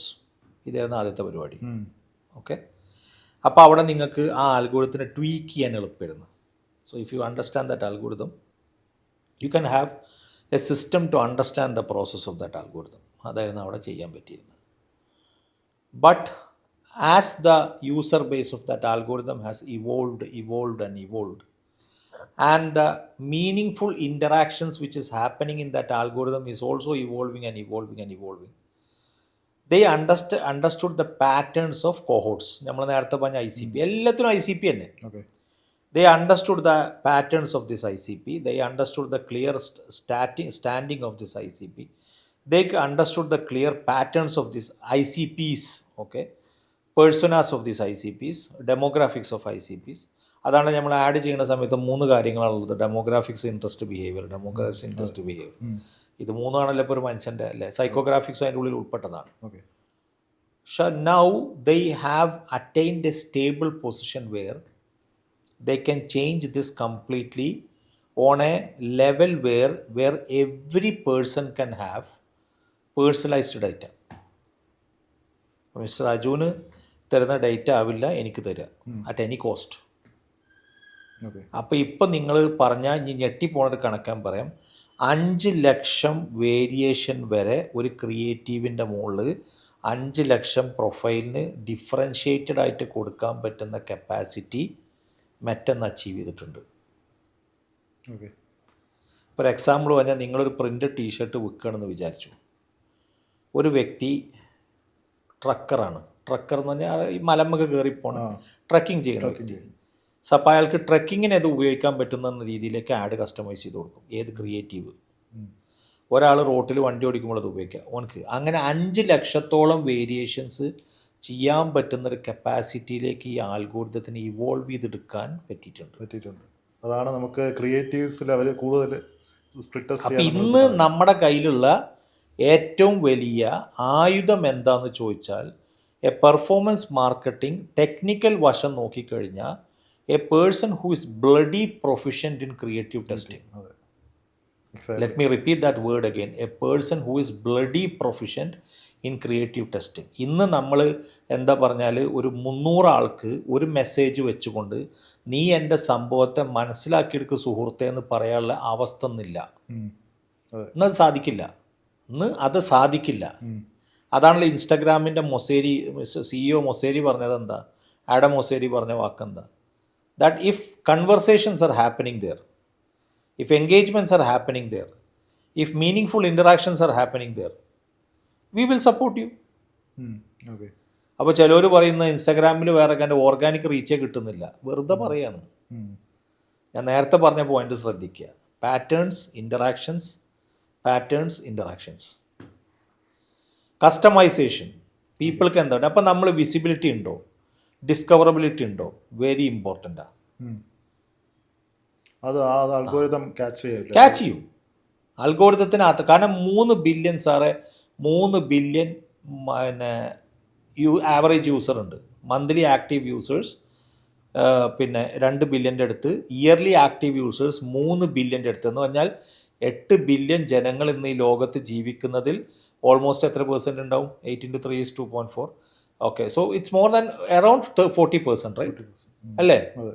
8 × 4 = 32 എന്ന് വെച്ച് നോക്കിയാൽ ഏകദേശം 40% അടുത്ത ആൾക്കാർ എന്ന് വെച്ചാൽ അതിൻ്റെ അർത്ഥം എന്താണെന്നറിയൂ? Around 90% of the people who are on internet are on Facebook. You get the depth of the data, right?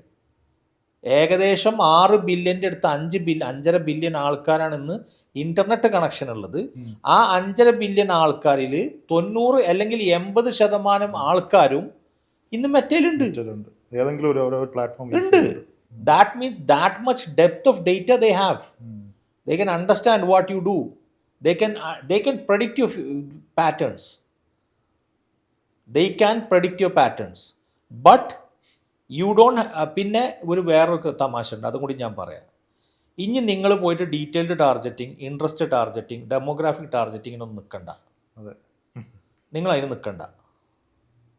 കാരണം എന്താ വെച്ചാൽ algorithm is so sophisticated that if you give the creative in a very proper way and you give learnings. അതാണ് ഇന്ന് custom audience, attributed cycles, standard events, custom events, CAPI, ഇതൊക്കെ correct implement ചെയ്യാൻ പറ്റാത്തൊരു മനുഷ്യനെ സംബന്ധിച്ചിടത്തോളം ഇയാളൊരു പെർഫോമൻസ് മാർക്കറ്റർ ഒരിക്കലും ആവില്ല.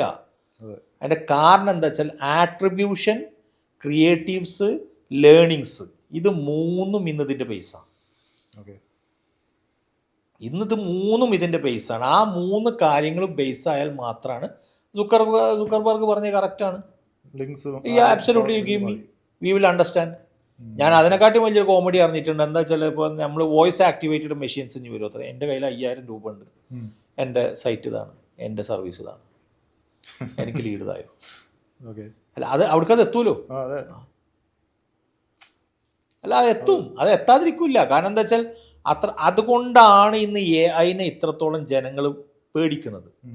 ഞാൻ പറഞ്ഞിട്ടൊരു കമ്പനിയിൽ CMO ഞാൻ പറഞ്ഞില്ലേ, ആ കമ്പനിയിൽ 25 റോബോട്ടാണ് ജോലി എടുക്കുന്നത്. We have 25 AI autonomous systems and we have 2 humans.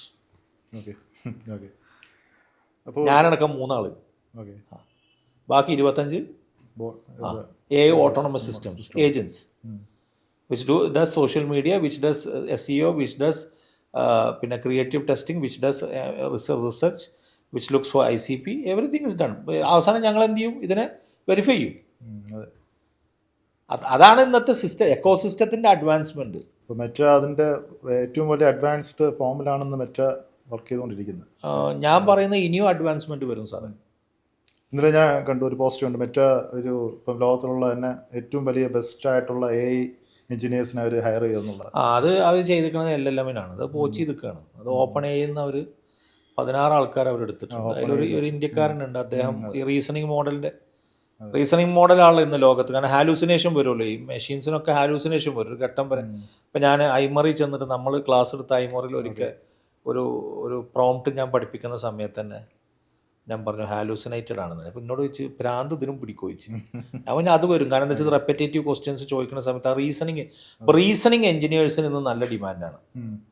എങ്ങനെ ഓരോ കോണ്ടെക്സ്റ്റിലും റീസൺ ചെയ്യാൻ പറ്റും ഇങ്ങനെ ഐട്രേഷൻ ചെയ്യാൻ പറ്റുന്ന. അതാണ് ഇപ്പോൾ മെറ്റ ലാമ മോഡൽ. ഇവർക്ക് 2 ആൽഗോരിതംസ് ഉണ്ട് ഇപ്പോൾ മെറ്റക്ക്. ഒന്നിൻ്റെ പേരാണ് ലാമ, രണ്ടാമത്തെ പേരാണ് ആൻഡ്രോമിഡ. ഹ്യൂമൻ ഇമോഷൻസ് പോലെ അത് വർക്ക് ചെയ്യും. ഹ്യൂമൻ ഇമോഷൻസ് എന്നുള്ളതല്ല, സത്യത്തിൽ പറഞ്ഞാൽ ഹ്യൂമൻ ഇമോഷൻസിനെ ഇൻ്റർപ്രറ്റ് ചെയ്യാനുള്ള ഒരു കപ്പാസിറ്റി, പേടിപ്പിക്കണ വാക്കി പറയുകയാണെങ്കിൽ മാനിപ്പുലേറ്റ് ചെയ്യാനുള്ളൊരു കപ്പാസിറ്റി അതിന് കിട്ടിയിട്ടുണ്ട്. ഇൻ്റർപ്രറ്റ് എന്ന് ആദ്യം നടന്നിരുന്നത്, ഇപ്പം ശരിക്കും പറയുകയാണെങ്കിൽ അത് മാനിപ്പുലേറ്റ് ചെയ്യാനുള്ളൊരു കപ്പാസിറ്റി കിട്ടിയിട്ടുണ്ടെന്ന് പറയാം. ഓക്കെ, അപ്പോൾ സാർ ഇപ്പോൾ നമ്മളിപ്പോൾ ഒരാൾ ഫ്രഷ് ആയിട്ട് ഒരു ആഡ് അക്കൗണ്ട് സ്റ്റാർട്ട് ചെയ്തു. അപ്പോൾ ആള് ഡീറ്റെയിൽ ടാർഗറ്റിംഗ്, ഇപ്പോൾ അഡ്വൻറ്റൈസ്മെന്റ് ഷോപ്പിങ്ങിലോട്ട് തന്നെ അങ്ങ് പോവുകയാണ്. ഇപ്പോൾ സെയിൽസ് ക്യാമ്പയിനാണ് ആൾ ചെയ്യണം. നല്ല സൂപ്പർ ക്രിയേറ്റീവ് ബേസ്ഡ് ആയിട്ട് ആളുടെ ICP ബേസ്ഡ് ആയിട്ടുള്ള ക്രിയേറ്റീവ്സ് വെച്ചിട്ട് ആൾ ടാർഗറ്റിംഗ് തുടങ്ങി കഴിഞ്ഞ് കഴിഞ്ഞാൽ നമുക്ക് സെയിൽസ് കിട്ടാനുള്ള ആ ഒരു അൽഗോരിതം അത്രയും ഇവോൾവ് ആയി വന്നിട്ടുണ്ട്.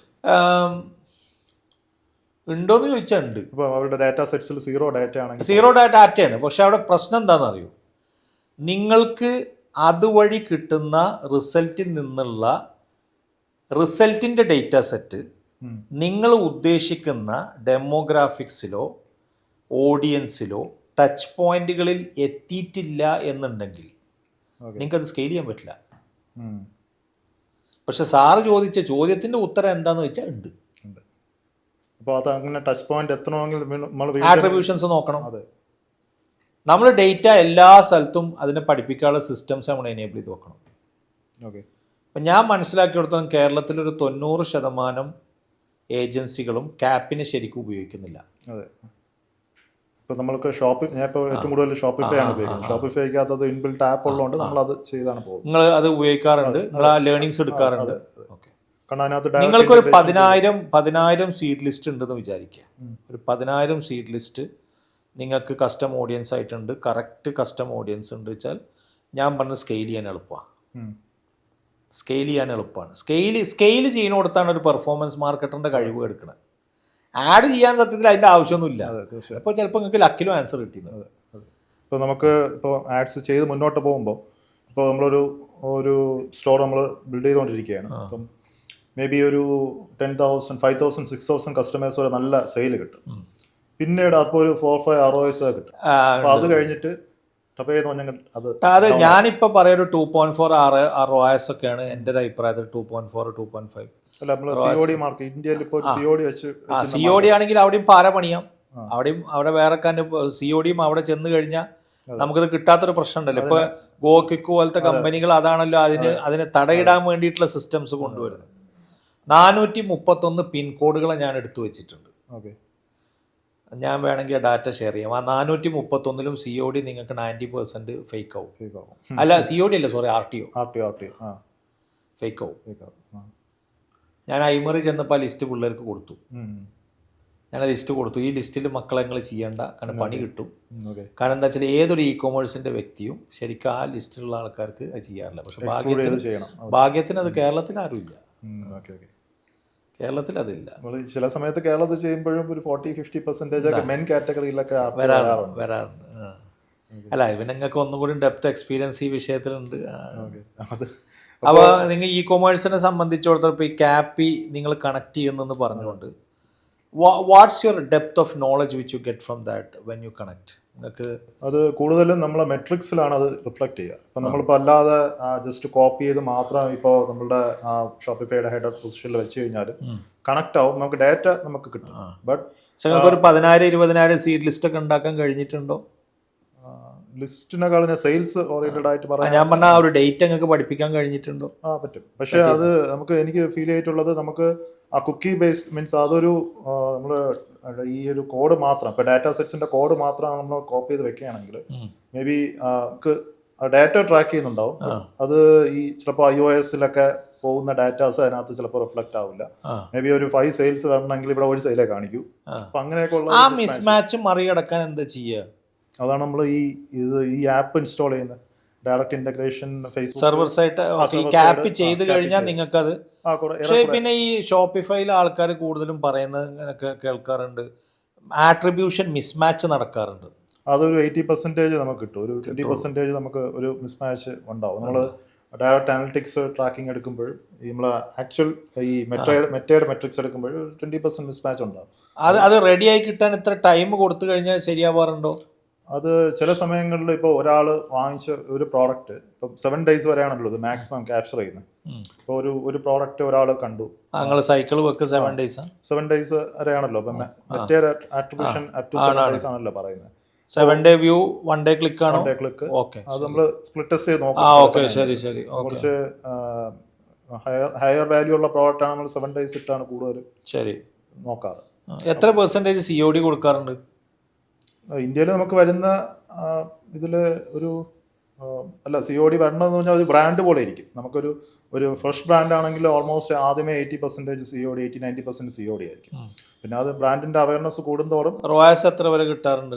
COD നമ്മളിപ്പോൾ അല്ല COD അല്ല ഞാൻ ചോദിക്കണത്, റോയാസ്. COD ഓപ്പൺ COD ഉള്ള ഒരു ബ്രാൻഡ് ആണെങ്കിൽ ഓൾമോസ്റ്റ് ഒരു 5 ഒക്കെ നമുക്ക് എക്സ്പെക്ട് ചെയ്യാം. 5 അല്ല RTO എത്ര % ഉണ്ടാവും? RTO ഒരു 20 RTO ക്യാൻസലേഷനും കൂടെ 20-25% ഉണ്ടാവും. അതെ. അപ്പോൾ ഇൻ ആക്ച്വൽ ടേംസിലാണെങ്കിൽ 3 അല്ലെങ്കിൽ 2.8 അല്ലേ? അപ്പോൾ അത് ചെയ്ത് മുന്നോട്ട് പോകുന്ന സമയത്ത് നമുക്ക് ഈ ക്യാപ്പി വെച്ച് കഴിഞ്ഞാൽ കുറച്ചുകൂടെ ഒരു നമുക്ക് ഇലാബറേറ്റീവ് ആയിട്ട് ഡേറ്റ പഠിക്കാം. സാർ അത് അത് iOS മാത്രമാണോ ആ പ്രശ്നം വരുന്നത്, അതോ ഈ ആൻഡ്രോയിഡ് എല്ലായിടത്തും വരും? ഇപ്പൊ കൺസെന്റ് മോഡ് എന്ന് പറഞ്ഞൊരു സംഭവം വന്നല്ലേ, നല്ല ചോദ്യങ്ങൾ ചോദിച്ചാൽ. കൺസെന്റ് മോഡ് ആക്റ്റീവ് ആക്കുക, കൺസെന്റ് മോഡ് ഓഫ് ആക്കുക. കൺസെന്റ് മോഡ് വെച്ചിരിക്കുന്നത് എന്താ വെച്ചാൽ കുക്കീലെസ് ഫീച്ചറിലേക്ക് ഇത് മാറാനാണ്. കാരണം ഇപ്പോൾ ഡേറ്റ എല്ലായിടത്തും എല്ലാ രാജ്യങ്ങൾക്കും മനസ്സിലായി തുടങ്ങി that privacy is A pain point for them. Europeans was very strict, അതാണ് അവർ GDPR കൊണ്ടുവന്നത്. ബട്ട് US അങ്ങനത്തെ ലോസ് ഉണ്ട്. പക്ഷേ Indian government also took very bold decision in securing the personal data of people.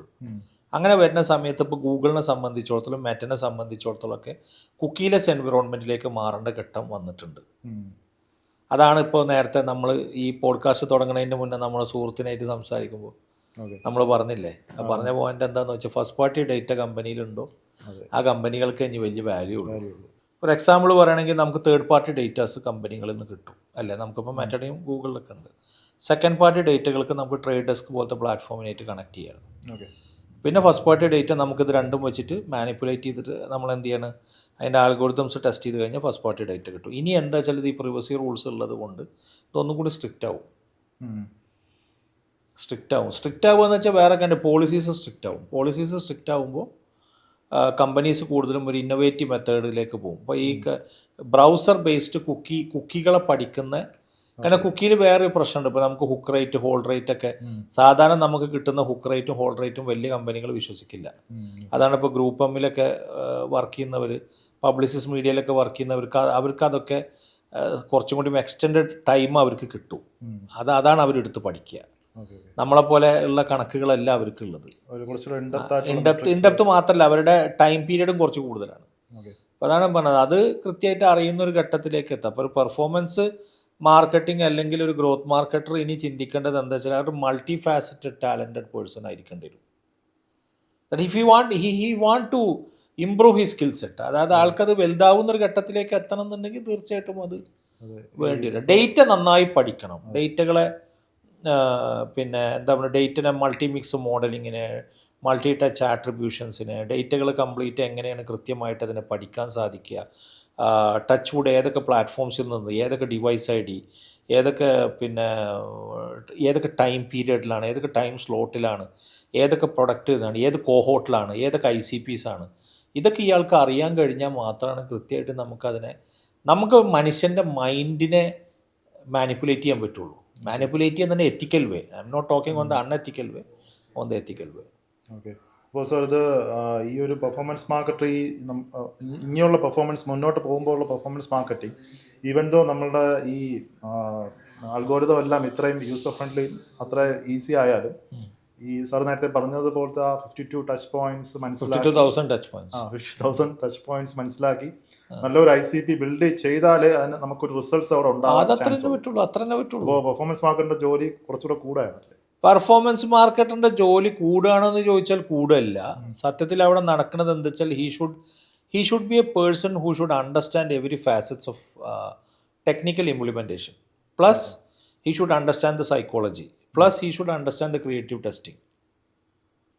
He should be having a condition where അയാൾക്ക് അറിയണം ഇന്ന രീതിയിലൊക്കെ സംസാരിച്ചാൽ ഇവൻ ഓഡിയൻസിനെ ക്യാപ്ചർ ചെയ്യാൻ പറ്റും, ഓഡിയൻസിന് അറ്റൻഷൻ എങ്ങനെയാന്നുള്ളത്. യെസ്, അതാൾക്ക് അറിഞ്ഞിരിക്കണം. ഓക്കെ സാർ, വേറൊരു ഇപ്പോൾ ഈ ആപ്പിൾ ഫേസ്ബുക്ക് ഒരു വാർ ഉണ്ടായിരുന്നല്ലോ. അപ്പോൾ അതിപ്പോഴും ഇപ്പോൾ ഈ ഈ API വന്നതിന് ശേഷവും അതെങ്ങനെയാണ് അതിൻ്റെ ഇന്റേണൽ ലോജിക്കൊന്നുമില്ല. പിന്നെ ഞാൻ മനസ്സിലാക്കണതല്ല, അതിലെ യാഥാർത്ഥ്യം ഇപ്പം തന്നെ ബോധ്യപ്പെട്ട് തുടങ്ങിയിട്ടുണ്ട്. That Apple wants to become a data power house. Okay. Apple ഇനി മീഡിയ പ്ലാനിങ് തുടങ്ങും. ആപ്പിൾ ഇനി മീഡിയ സ്ലോട്ട്സ് നമുക്ക് തരും, ഓൾറെഡി തന്നുകൊണ്ടിരിക്കുന്നുണ്ട്. ആപ്പിൾ നമുക്ക് ആഡ് റൺ ചെയ്യാം, ആപ്പിൾ ഇൻവെൻട്രി കിട്ടും. ഓക്കെ. പിന്നെ ഇപ്പോൾ ടച്ച് വുഡ് എല്ലാവരും ചെയ്യുന്നത് എന്താ വെച്ചാൽ every device which is connected on this planet അതിൻ്റെ ഒക്കെ ഡേറ്റ പോയിന്റുകൾ ഈ സിസ്റ്റത്തിലേക്ക് വരും. Apple watch, Apple car, okay. Apple phone, Apple എന്താണ് ഫിറ്റ് എക്യുപ്മെൻറ്റ്സ്, ആപ്പിളിൻ്റെ വീട്ടിൽ ഉപയോഗിക്കുന്ന മെഷീൻസ്, അങ്ങനെ എല്ലാം ടച്ച് വുഡ് ഇതിലേക്ക് ഓക്കെ. ഇൻവെൻട്രിയിലേക്ക്. അപ്പോൾ ഈ സോഷ്യൽ പ്ലാറ്റ്ഫോംസ് മെറ്റയൊക്കെ വരും, മെറ്റയ്ക്കൊക്കെ അതെങ്ങനെ മെറ്റ ആഡ്സിനൊക്കെ നമുക്ക് എങ്ങനെ അത് ഇത്രയും ഇമ്പാക്റ്റ് ഉണ്ടാക്കും? അത് മീൻസ് ഇപ്പോൾ നമ്മളിപ്പോൾ ഇപ്പോൾ ഇന്ത്യയിലാണ് ഇപ്പോൾ ആപ്പിൾ യൂസേഴ്സ് കുറവാണ്. ഇപ്പോൾ ഫോർ എക്സാമ്പിൾ നമ്മൾ UK ചെയ്യാണ്, US ചെയ്യുമ്പോൾ മാർക്കറ്റൊക്കെ ചെയ്യുമ്പോൾ അവിടെ എന്തായാലും നമ്മളിപ്പോൾ ഇന്ത്യ ചെയ്യുന്നതിനേക്കാൾ 10 times അഡ്വർടൈസ്മെൻറ്റ് കോസ്റ്റ് അവിടെ കൂടുതലാണ് അറ്റ്ലീസ്റ്റ്. ഇപ്പോൾ ഇൻ്റലിജൻ്റ് ആയിട്ട് നമ്മൾ കളിക്കുക.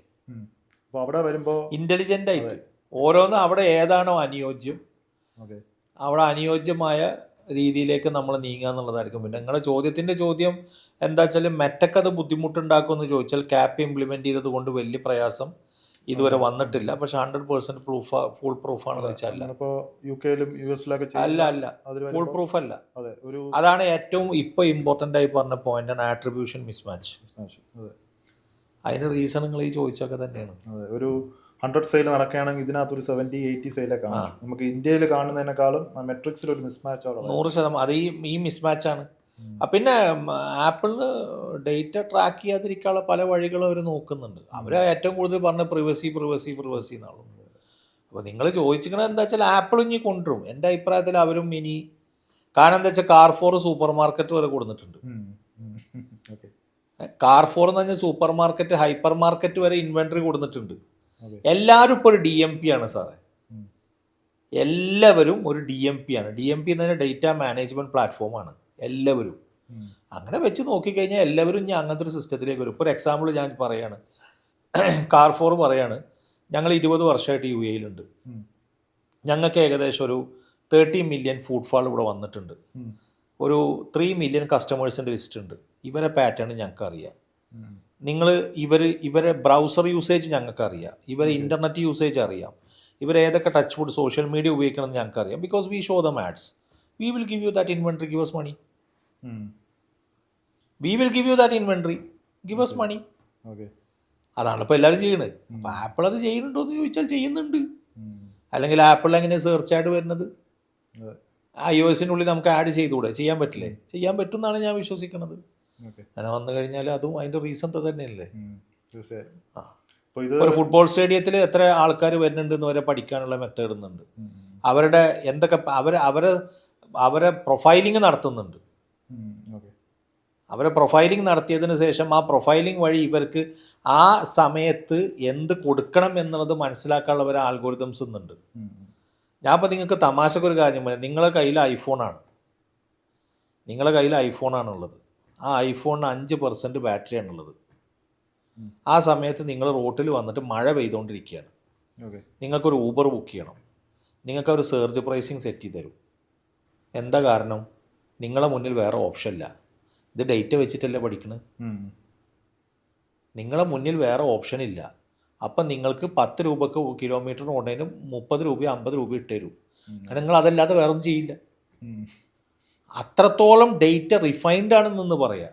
ഒരു പെർഫോമൻസിൻ്റെ ആളാണെങ്കിലും ഗ്രോത്തിൻ്റെ ആളാണെങ്കിലും ഇന്ന് അദ്ദേഹത്തിൻ്റെ ഏറ്റവും വലിയ ആയുധം എന്താണെന്ന് ചോദിച്ചാൽ അത് ഡേറ്റ തന്നെയാണ്. സാർ, എൻ്റെ ചാനലിൽ കൂടുതലും ഈ കോമേഴ്സ് സ്റ്റാർട്ട് ചെയ്യാനും അതിനെക്കുറിച്ച് പഠിക്കാനൊക്കെ നിൽക്കുന്ന ആളുകളാണ് നമ്മൾ കൂടുതലുള്ള ഓഡിയൻസ്. ഇപ്പോൾ ഒരാൾ ഈ കോമേഴ്സ് ബ്രാൻഡ് സ്റ്റാർട്ട് ചെയ്യാൻ പോവുകയാണ്. ഇപ്പോൾ മേ ബി അതൊരു ഇന്ത്യയിലുള്ള പ്രോഡക്റ്റോ ഇപ്പോൾ ഒരു സോഴ്സ് ചെയ്ത് പുറത്തുനിന്ന് കൊണ്ടുവന്ന പ്രോഡക്റ്റോ, ഇപ്പോൾ അവരുടെ ഏതെങ്കിലും ഒരു ഇൻട്രസ്റ്റോ അല്ലെങ്കിൽ അവരുടെ ഒരു നേരത്തെ ഉള്ള ഒരു എക്സ്പീരിയൻസിലോ ബേസ്ഡ് ആയിരിക്കും അവരൊരു പ്രോഡക്റ്റ് സെലക്ട് ചെയ്ത് അത് മുന്നോട്ട് പോവുക. ഫോർ എക്സാമ്പിൾ ഒരാളൊരു ആയുർവേദ പ്രോഡക്റ്റ് സ്റ്റാർട്ട് ചെയ്യണം. അപ്പോൾ ആൾക്ക് ഇന്ന് ഏറ്റവും കൂടുതൽ ഇപ്പോൾ റീറ്റെയിലിനേക്കാളും അവർ നോക്കുന്ന മിക്കവരും ഓൺലൈനിൽ ഡിജിറ്റൽ ടച്ച് പോയിന്റ് സ്റ്റാർട്ട് ചെയ്യണം. ഇപ്പോൾ ഒരാൾ കോമേഴ്സ് ഒരു പോർട്ടൽ സ്റ്റാർട്ട് ചെയ്യണമെങ്കിൽ ആൾക്കൊരു ഇനിഷ്യൽ സ്റ്റാർട്ട് ചെയ്യുന്ന ഏതൊക്കെ ലെവലിൽ ആൾക്ക് മുന്നോട്ട് പോകാം? അത് ഓർഗാനിക് മാർക്കറ്റിങ്, പെയ്ഡ് മാർക്കറ്റിങ്, പിന്നെ നമ്മൾ ഈ പറഞ്ഞ ബാക്കിയുള്ള ICP എല്ലാം ബിൽഡ് ചെയ്ത് എങ്ങനെ ആൾക്ക് ഓക്കെ, അതിന് തരാനുള്ള ഉത്തരം എന്താ വെച്ചാൽ ആദ്യം അയാൾ പ്രൊഡക്റ്റ് മാർക്കറ്റ് ഫിറ്റ് നോക്കണം, ഡിസ്കവറബിലിറ്റിയും അതുപോലെ തന്നെ ഇതിനൊരു ഷൗട്ടിങ് ഉണ്ടോ എന്നുള്ളത് കണ്ടെത്തണം. അദ്ദേഹത്തിന് 2 ടൂളുകൾ ഉപയോഗിക്കാം, ഗൂഗിൾ ട്രെൻഡ്സ് ഉപയോഗിക്കാം, മീറ്റ് ദി ഗ്ലിംസ് എന്ന് പറഞ്ഞ സാർ ഉപയോഗിച്ചിട്ടുണ്ടാവും ഞാൻ വിശ്വസിക്കുന്നു. മീറ്റ് ദി ഗ്ലിംസിൻ്റെ ക്രോം എക്സ്റ്റൻഷൻ കണക്ട് ചെയ്തിട്ട് വെച്ച് കഴിഞ്ഞാൽ അതിൻ്റെ എത്ര കണ്ടിട്ട് അതിനോട് ഷൗട്ടിംഗ് ഉണ്ടെന്നുള്ള കണ്ടെത്താം. ഷൗട്ടിംഗ് എന്ന് പറഞ്ഞാൽ സാധാരണ ഭാഷയിൽ പറഞ്ഞതാണ്, എത്ര കണ്ടതിൽ റിസൾട്ട് ഉണ്ടെന്ന് കണ്ടെത്താം. റിസൾട്ട് ഉണ്ടെന്ന് കണ്ടെത്തി കഴിഞ്ഞാൽ പിന്നെ നമ്മൾ നമ്മുടെ പ്രൊഡക്റ്റിൻ്റെ യുണീക്ക് പ്രൊപ്പോസിഷൻ കണ്ടെത്തണം. ഞാൻ എങ്ങനെയാണ് ഈ സാധനത്തിന് അവതരിപ്പിക്കേണ്ടത്. അപ്പോൾ നമ്മൾ നേരത്തെ നമ്മുടെ സംസാരത്തിൽ പറഞ്ഞതുപോലെ റിവ്യൂ മൈനിങ്സ് ഒക്കെ പഠിച്ച് എങ്ങനെയാണ് ഞാൻ എൻ്റെ പ്രൊഡക്റ്റിനെ ഫീച്ചർ ചെയ്യേണ്ടത്, എന്താണ് കസ്റ്റമറിൻ്റെ സെൻറ്റിമെൻറ്റ്സ്, എന്താണ് മാർക്കറ്റ് സെൻറ്റിമെൻറ്റ്സ്, എത്ര കണ്ട് വോളിയം ഇത് നടക്കുന്നത്. അപ്പോൾ നിങ്ങൾക്ക് ഹീലിയം 10ഉം ജംഗിൾ സ്കൗട്ടും ഉണ്ടെങ്കിൽ സുഖമായിട്ട് എന്താ പറയേണ്ടത് നമുക്ക് ആമസോണിൽ നിന്ന് അതും പഠിക്കാം. അല്ല, ഇന്ന് നമ്മുടെ കയ്യിൽ എല്ലാത്തിനും മരുന്നുകളുണ്ട്. എന്നിട്ട് ഇദ്ദേഹത്തിന് മനസ്സിലാക്കണം, ഞാൻ ഇനിയിപ്പോൾ ഇത് എങ്ങനെ പൊസിഷൻ ചെയ്യണം, എൻ്റെ ടാർഗറ്റ് എത്രയാണ്, ഞാൻ എങ്ങനെയാണ് ഈ സാധനത്തിനെ മാർക്കറ്റിലേക്ക് കൊണ്ടുവരേണ്ടത്. അപ്പോൾ അവിടെ നമ്മൾ ചിന്തിക്കേണ്ട ഒരു പ്രധാനപ്പെട്ട ഒരു ഫോർമുല ഞാൻ പറഞ്ഞുതരാം. നമുക്ക് ചുരുങ്ങിയത് ഒരു 400 to 450% മാർജിൻ വേണം. നിങ്ങൾക്ക് 100 രൂപക്ക് കിട്ടുന്ന സാധനം നിങ്ങൾ 450 രൂപക്ക് വിൽക്കാൻ നിങ്ങൾ തയ്യാറാണോ? നിർബന്ധമാണ്. അതിൽ ഒരു ദയാദാക്ഷിണ്യം ഞാൻ പറയില്ല. അതിൻ്റെ വിളവ് നിങ്ങൾ കണ്ടെത്തണം. അത് നിങ്ങൾ MOQ, നിങ്ങൾ MOQ നിങ്ങൾ ഏറ്റവും റീറ്റെയിൽ അല്ല ഹോൾസെയിൽ പ്രൈസിൽ ഏറ്റവും മിനിമൽ പ്രൈസിന് മേടിക്കാൻ പറ്റുന്ന ഒരു വെണ്ടർ നിങ്ങൾ ചൈനയിൽ പോയിട്ട്, അതിന് പല ഓപ്ഷൻസ് ഉണ്ട്. 1688 ഉണ്ട്. പിന്നെ സാറെ പോലത്തെ ആൾക്കാരെ സമീപിക്കണം ഫിസിക്കലി. കാരണം എന്താ വെച്ചാൽ എല്ലതും നിങ്ങൾ വിർച്വലി ചെയ്യാൻ നിൽക്കരുത്. ഞാനതിൽ അത്ര വലിയ വിദഗ്ധനായ വ്യക്തിയൊന്നുമല്ല വെണ്ടറെ കണ്ടെത്താൻ. ഞാനൊക്കെ പഠിച്ചുകൊണ്ടിരിക്കുന്ന ആളാണ്. പിന്നെ 1688 ഉണ്ട്. പിന്നെ അങ്ങനെ കുറേ ഇൻഫ്ലുവൻസേഴ്സ് ഉണ്ട്. ഇവരൊക്കെ വെച്ചിട്ട് നിങ്ങൾ ചൈനയിൽ വിസിറ്റ് ചെയ്യണം. കാൻഡൻ ഫെയർ പോലത്തെ ഫെയറുകൾ നിങ്ങൾ വിസിറ്റ് ചെയ്യണം. വിസിറ്റ് ചെയ്തതിൻ്റെ ശേഷം പിന്നെ നിങ്ങൾ ചെയ്യേണ്ടത് എന്താ വെച്ചാൽ ഏറ്റവും ഈ പറയുന്ന MOQ ഒരു മിനിമം ഒരു 10 പീസ് 30 പീസ് 50 പീസ് കിട്ടുന്ന ആൾക്കാരെ വെച്ചുകൊണ്ട് നിങ്ങൾ ചെയ്യേണ്ടത് എന്താ വെച്ചാൽ ഇവിടെ നിങ്ങളത് ടെസ്റ്റ് ചെയ്യാനുള്ള ഒരു മാർക്കറ്റ് ബേസ് ഉണ്ടോ എന്നുള്ളത് കണ്ടെത്തണം. ഓക്കെ, അത് കണ്ടെത്തി കഴിഞ്ഞപ്പോൾ ഈ ഡാറ്റ ഒക്കെ നിങ്ങൾ കയ്യിലുണ്ടല്ലോ. അപ്പോൾ നിങ്ങൾ ട്രെൻഡ്സ് ഉണ്ട്, മീറ്റ് ദി ഗ്ലിംസ് ഉണ്ട്, നിങ്ങൾക്ക് ഹീലിയം ഉണ്ട്, ക്രോം എക്സ്റ്റൻഷൻസ് ഉണ്ട്, പിന്നെ AMG ട്രാക്കർ എന്ന് പറഞ്ഞിട്ടൊരു ടൂളുണ്ട്. ഇതൊക്കെ വെച്ചിട്ട് നിങ്ങൾക്കൊരു പാറ്റേൺ ആദ്യം നിങ്ങൾ മനസ്സിലാക്കണം. സെൻറ്റിമെൻറ്റ് നിങ്ങൾ പഠിച്ചിട്ടുണ്ട്. ഇതൊക്കെ പഠിച്ചതിന് ശേഷം നിങ്ങൾ ചെയ്യേണ്ടത് എന്താണെന്ന് വെച്ചാൽ അവിടെയാണ് ഇനി അടുത്ത കളി എടുക്കുന്നത്. കളി എന്താ വെച്ചാൽ നിങ്ങൾ മാർക്കറ്റ് പ്ലേസിൽ ലിസ്റ്റ് ചെയ്യുന്നുണ്ടെന്ന് വിചാരിക്കും. മാർക്കറ്റ് പ്ലേസ് തന്നെ ഇപ്പോൾ 2 ടൈപ്പ് ഉണ്ട്. ഒന്ന് ആമസോണിൻ്റെ മാർക്കറ്റ് പ്ലേസ് ഉണ്ട്, ക്വിക്ക് കൊമേഴ്സിൻ്റെ മാർക്കറ്റ് പ്ലേസ് ഉണ്ട്, സെപ്റ്റോ ഉണ്ട്, ബ്ലിങ്കിറ്റ് ഉണ്ട്. അപ്പോൾ ഇവിടെയൊക്കെ പ്ലാറ്റ്ഫോം ഫീസുകളുണ്ട്, ഇവിടെ വേറെ കുറേ ഫീസുകളുണ്ട്. അതിനെക്കുറിച്ച് ഇപ്പോൾ പറയാൻ ഒന്നുകൂടി ഇന്നെക്കാട്ടിയും വിവരം നിങ്ങൾക്കാണ്. അപ്പോൾ നിങ്ങളെ ഓഡിയൻസിന് പറഞ്ഞു കൊടുക്കുകയാണ് അതിൻ്റെ രീതി. അപ്പോൾ ഇതൊക്കെ വെച്ച് കാൽക്കുലേറ്റ് ചെയ്തതിൻ്റെ ശേഷം നിങ്ങൾ മാർക്കറ്റ് പ്ലേസിലും നിങ്ങൾ ക്വിക്ക് കൊമേഴ്സിലും ഇതിൻ്റെ ഒരു 50% ഇൻവെൻട്രി നിങ്ങൾ എന്ത് ചെയ്യുക, അപ്ലോഡ് ചെയ്യാം. അപ്പോൾ 50% ഇൻവെൻട്രി നിങ്ങൾ അപ്ലോഡ് ചെയ്ത് കഴിഞ്ഞാൽ അവിടെ നിങ്ങൾക്ക് സെൻറ്റിമെൻറ്റ് മനസ്സിലാക്കാം. അപ്പോൾ നിങ്ങൾ SEO പ്രോപ്പറായിട്ട് ചെയ്യണം. SEO നിങ്ങൾ ആമസോണിലും SEO ചെയ്യണം, നിങ്ങൾ വെബ്സൈറ്റിലും വേറെ കണ്ട് ഒരു മിനിമലിസ്റ്റിക് രീതിയിൽ SEO ചെയ്യണം. പിന്നെ നിങ്ങൾ എന്ത് ചെയ്യണം എന്ന് വെച്ചാൽ ഈ പ്രൊഡക്റ്റിന് ആമസോണിലും ഫ്ലിപ്കാർട്ടിലൊക്കെ ആണെങ്കിൽ റിവ്യൂസ് കയറണം. പിന്നെ കൂടുതലും ശ്രദ്ധിക്കേണ്ട വിഷയം നിങ്ങളെ തന്നെ സുഹൃത്ത് നമ്മുടെ ഷംസ് ബോൻസായി ഒക്കെ പറഞ്ഞതുപോലെ ബെസ്റ്റ് സെല്ലർ കാറ്റഗറിയിലേക്ക് അതിനെ എത്തിക്കാൻ പറ്റുമോ എന്നുള്ളത് നിങ്ങൾ എന്ത് ചെയ്യണം, നിങ്ങൾ ചിന്തിക്കണം.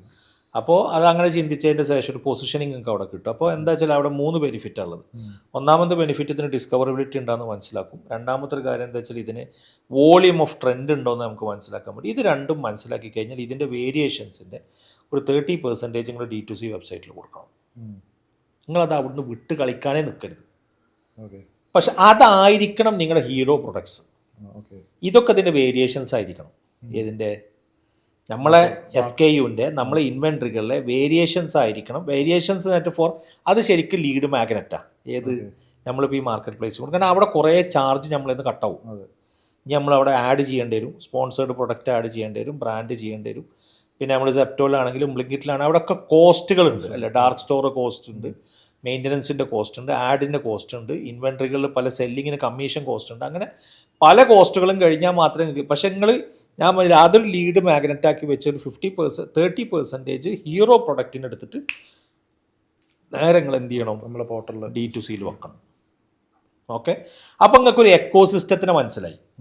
ഞാൻ ആരാണ്, ഞാൻ എന്താണ്, ഞാൻ എങ്ങനെയാണ് കളിക്കേണ്ടത്, എനിക്ക് ശത്രുക്കൾ ആരൊക്കെ ഉള്ളത്, ഈ കാര്യങ്ങളൊക്കെ നിങ്ങൾക്ക് എന്തായി ഒരു ക്ലിയർ കട്ട് ഐഡിയ കിട്ടി. ഓക്കെ. അങ്ങനെ ഒരു ക്ലിയർ കട്ട് ഐഡിയ നിങ്ങൾക്ക് കിട്ടിക്കഴിഞ്ഞാൽ പിന്നെ നിങ്ങൾ ചെയ്യേണ്ട അടുത്ത പരിപാടി എന്താ വെച്ചാൽ, സിമ്പിളായിട്ട് പറയുകയാണെങ്കിൽ നിങ്ങൾ പിന്നെ നമുക്കിപ്പോൾ SEO ചെയ്ത് കഴിഞ്ഞാൽ നമുക്കൊരു പെർസെൻറ്റേജ് ഉണ്ട്. ഒരു പെർസെൻറ്റേജിലപ്പുറം നമുക്ക് എന്ത് ചെയ്യാൻ പറ്റില്ല, ഇത് എടുക്കാൻ പറ്റില്ല, നമുക്കൊരു വോളിയം ഓഫ് സെയിൽ കൊണ്ടുവരാൻ പറ്റില്ല. പിന്നെ പെയ്ഡ് ആഡ്സിൻ്റെ നിർബന്ധമായിട്ടും അതാ ഞാൻ ആദ്യം നമ്മുടെ ഡിസ്കഷൻ്റെ തുടക്കത്തിൽ തന്നെ പറഞ്ഞ പെർഫോമൻസ് മാർക്കറ്റിംഗ് ചെയ്യുന്നതിൻ്റെ മുന്നേ ആദ്യം ഒരു ചെറിയ തോതിലുള്ള വിസിബിലിറ്റി അവിടെ നിർബന്ധമാണ്. അവിടെ വിസിബിലിറ്റി നിർബന്ധമാണ്. അവിടെ ആ വിസിബിലിറ്റി നിർബന്ധമാക്കിയെടുത്ത് പിന്നെ influencer marketing, UGC content. Okay, അവിടെ സാർ ഡൗട്ട്, ഇപ്പോൾ ഇപ്പോഴത്തെ അൽഗോരിതം അനുസരിച്ച് നമ്മൾ നേരത്തെ പറഞ്ഞ ടോപ്പിക് ഒന്ന് കണ്ടിന്യൂഷൻ, ഇപ്പോൾ നമ്മൾ നല്ലൊരു ഇൻസ്റ്റാ പ്രൊഫൈലൊക്കെ നമുക്ക് നല്ല രീതിയിൽ ഓർഗാനിക്കലി നമ്മൾ നല്ല റീച്ചായി നിൽക്കുകയാണ്. ഇപ്പോൾ നമ്മളുടെ പല വീഡിയോസും വൈറലാണ്, നല്ലൊരു ഫോളോവേഴ്സ് ലിസ്റ്റ് നമുക്കുണ്ട്. ഇത് ഈ ബേസ് വെച്ചിട്ട് നമ്മുടെ ഇൻസ്റ്റാഗ്രാം ഓഡിയൻസും ഇതൊക്കെ വെച്ചിട്ട് നമ്മളൊരു കൺവേർഷൻ ആഡ്സ് അല്ലെങ്കിൽ പെയ്ഡ് ആഡ്സിലോട്ട് നമ്മൾ കയറുമ്പോൾ അത് അൽഗോരിതം നമുക്ക് ഹെൽപ്പ് ഉണ്ടാവും. അൽഗോരിതം ഹെൽപ്പ് ഉണ്ടാവും എന്ന് ചോദിച്ചാൽ, അൽഗോരിതം ഇപ്പോൾ ഹെൽപ്പ് ആക്കാനുള്ള ഒരു വഴി ഇത്രയേ ഉള്ളൂ. നിങ്ങളുടെ പേജിലെ ഓഡിയൻസ്, സിഗ്നലുകൾ, കണ്ടൻറ്റ്, ഇൻ്ററാക്ഷൻ, ഷെയർ, പിന്നെ വിസിബിലിറ്റി, പിന്നെ സീസണാലിറ്റി ട്രെൻഡ്, ഈ കാര്യങ്ങളൊക്കെ നിങ്ങളുടെ കണ്ടൻറ്റിലും ആൽഗോരിതത്തിലും പൊസിഷനിങ്ങിലും നിങ്ങളുടെ ഓഡിയൻസിലും ഫോളോവറിലൊക്കെ ഉണ്ടെന്ന് വിചാരിക്കുക, തീർച്ചയായിട്ടും സഹായിക്കും. പക്ഷെ ബോട്ട് ഫോളോവർ കയറ്റി പേജാണെങ്കിലും നടക്കില്ല.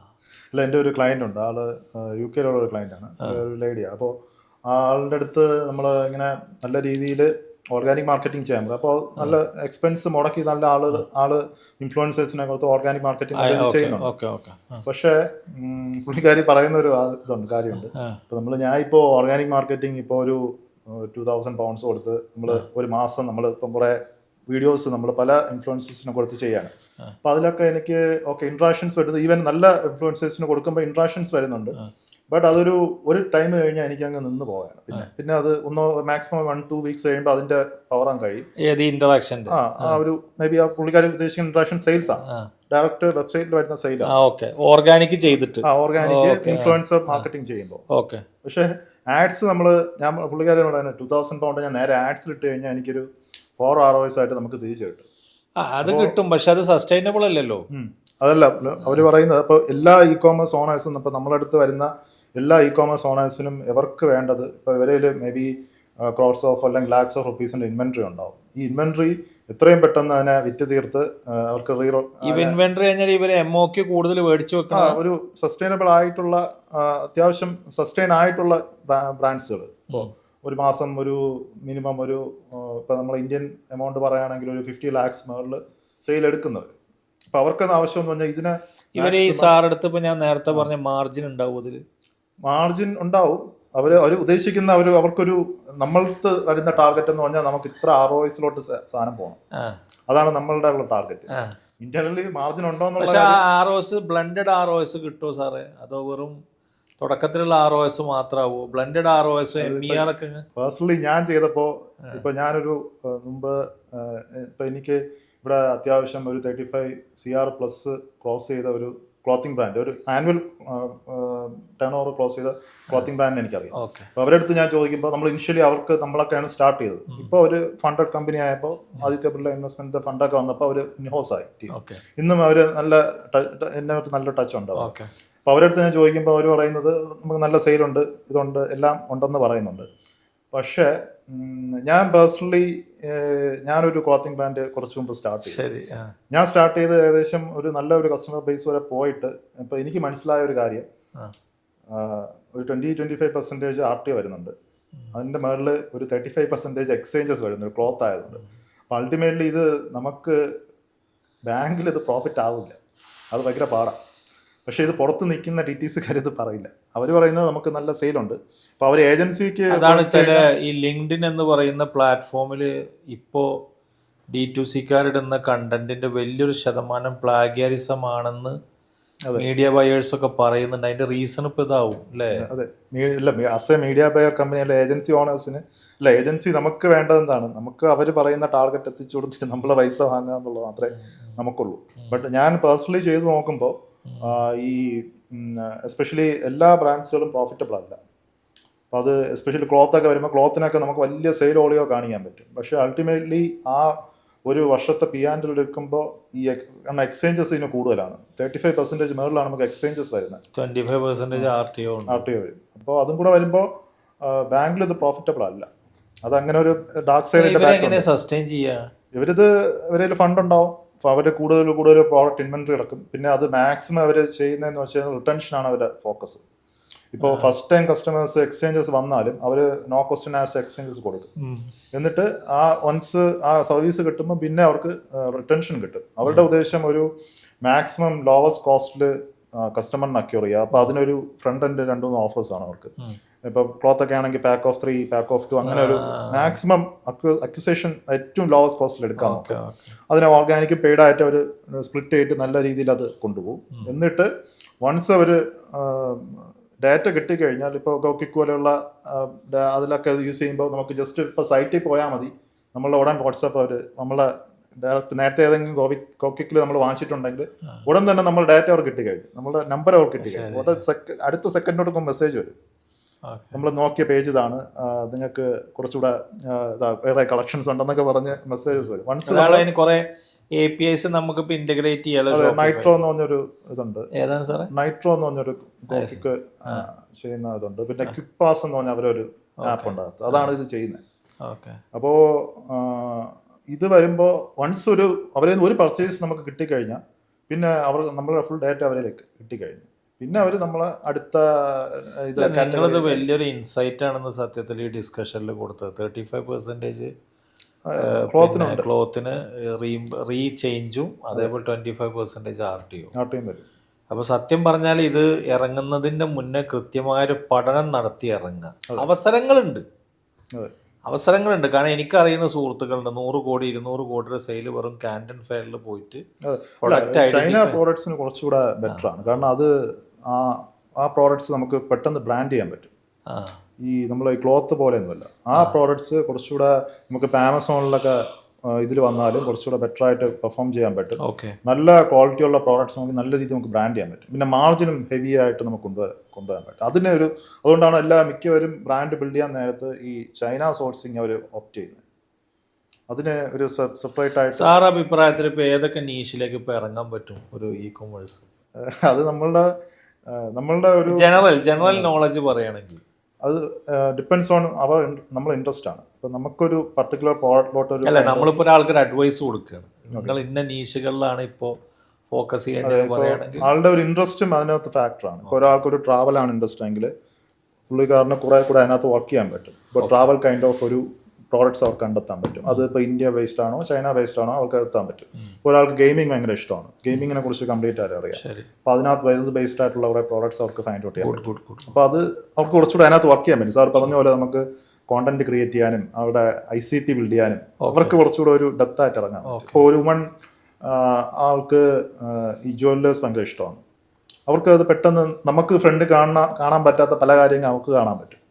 അവർക്കതിൽ നല്ലൊരു ഓഡിയൻസിനെ ബിൽഡ് ചെയ്തെടുക്കാൻ പറ്റും. നല്ല രീതിയിൽ അവർക്ക് മാർക്കറ്റ് ചെയ്യാൻ പറ്റും. മേ ബി അവർക്ക് തന്നെ ഒരു ഫേസ് ആയിട്ട് അതിനെ ബിൽഡ് ചെയ്യാൻ പറ്റും. അപ്പോൾ ഓരോരുത്തരുടെ ഇൻട്രസ്റ്റ് പോലെയാണ് ഒരു നിഷ് സെലക്ട് ചെയ്യുക എന്നുള്ളത്. അതാണ് എനിക്ക് തോന്നിയിട്ടുള്ളത്.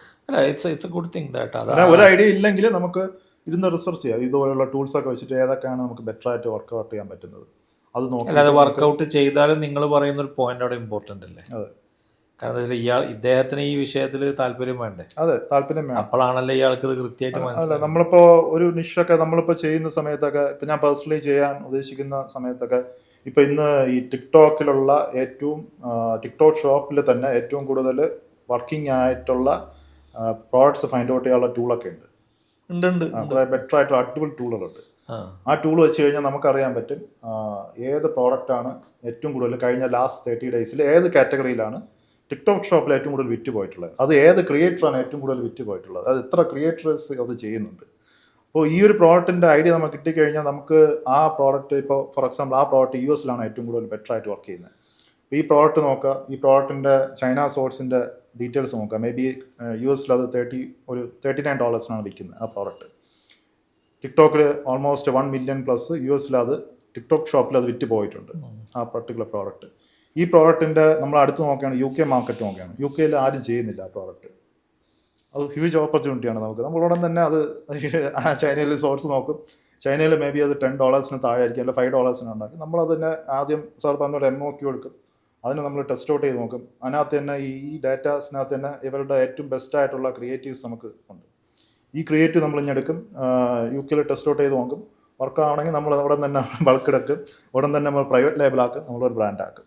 ഇതാണ് ഏറ്റവും ബെസ്റ്റ് ആയിട്ടുള്ള ചെയ്യാൻ പറ്റുന്ന വഴി.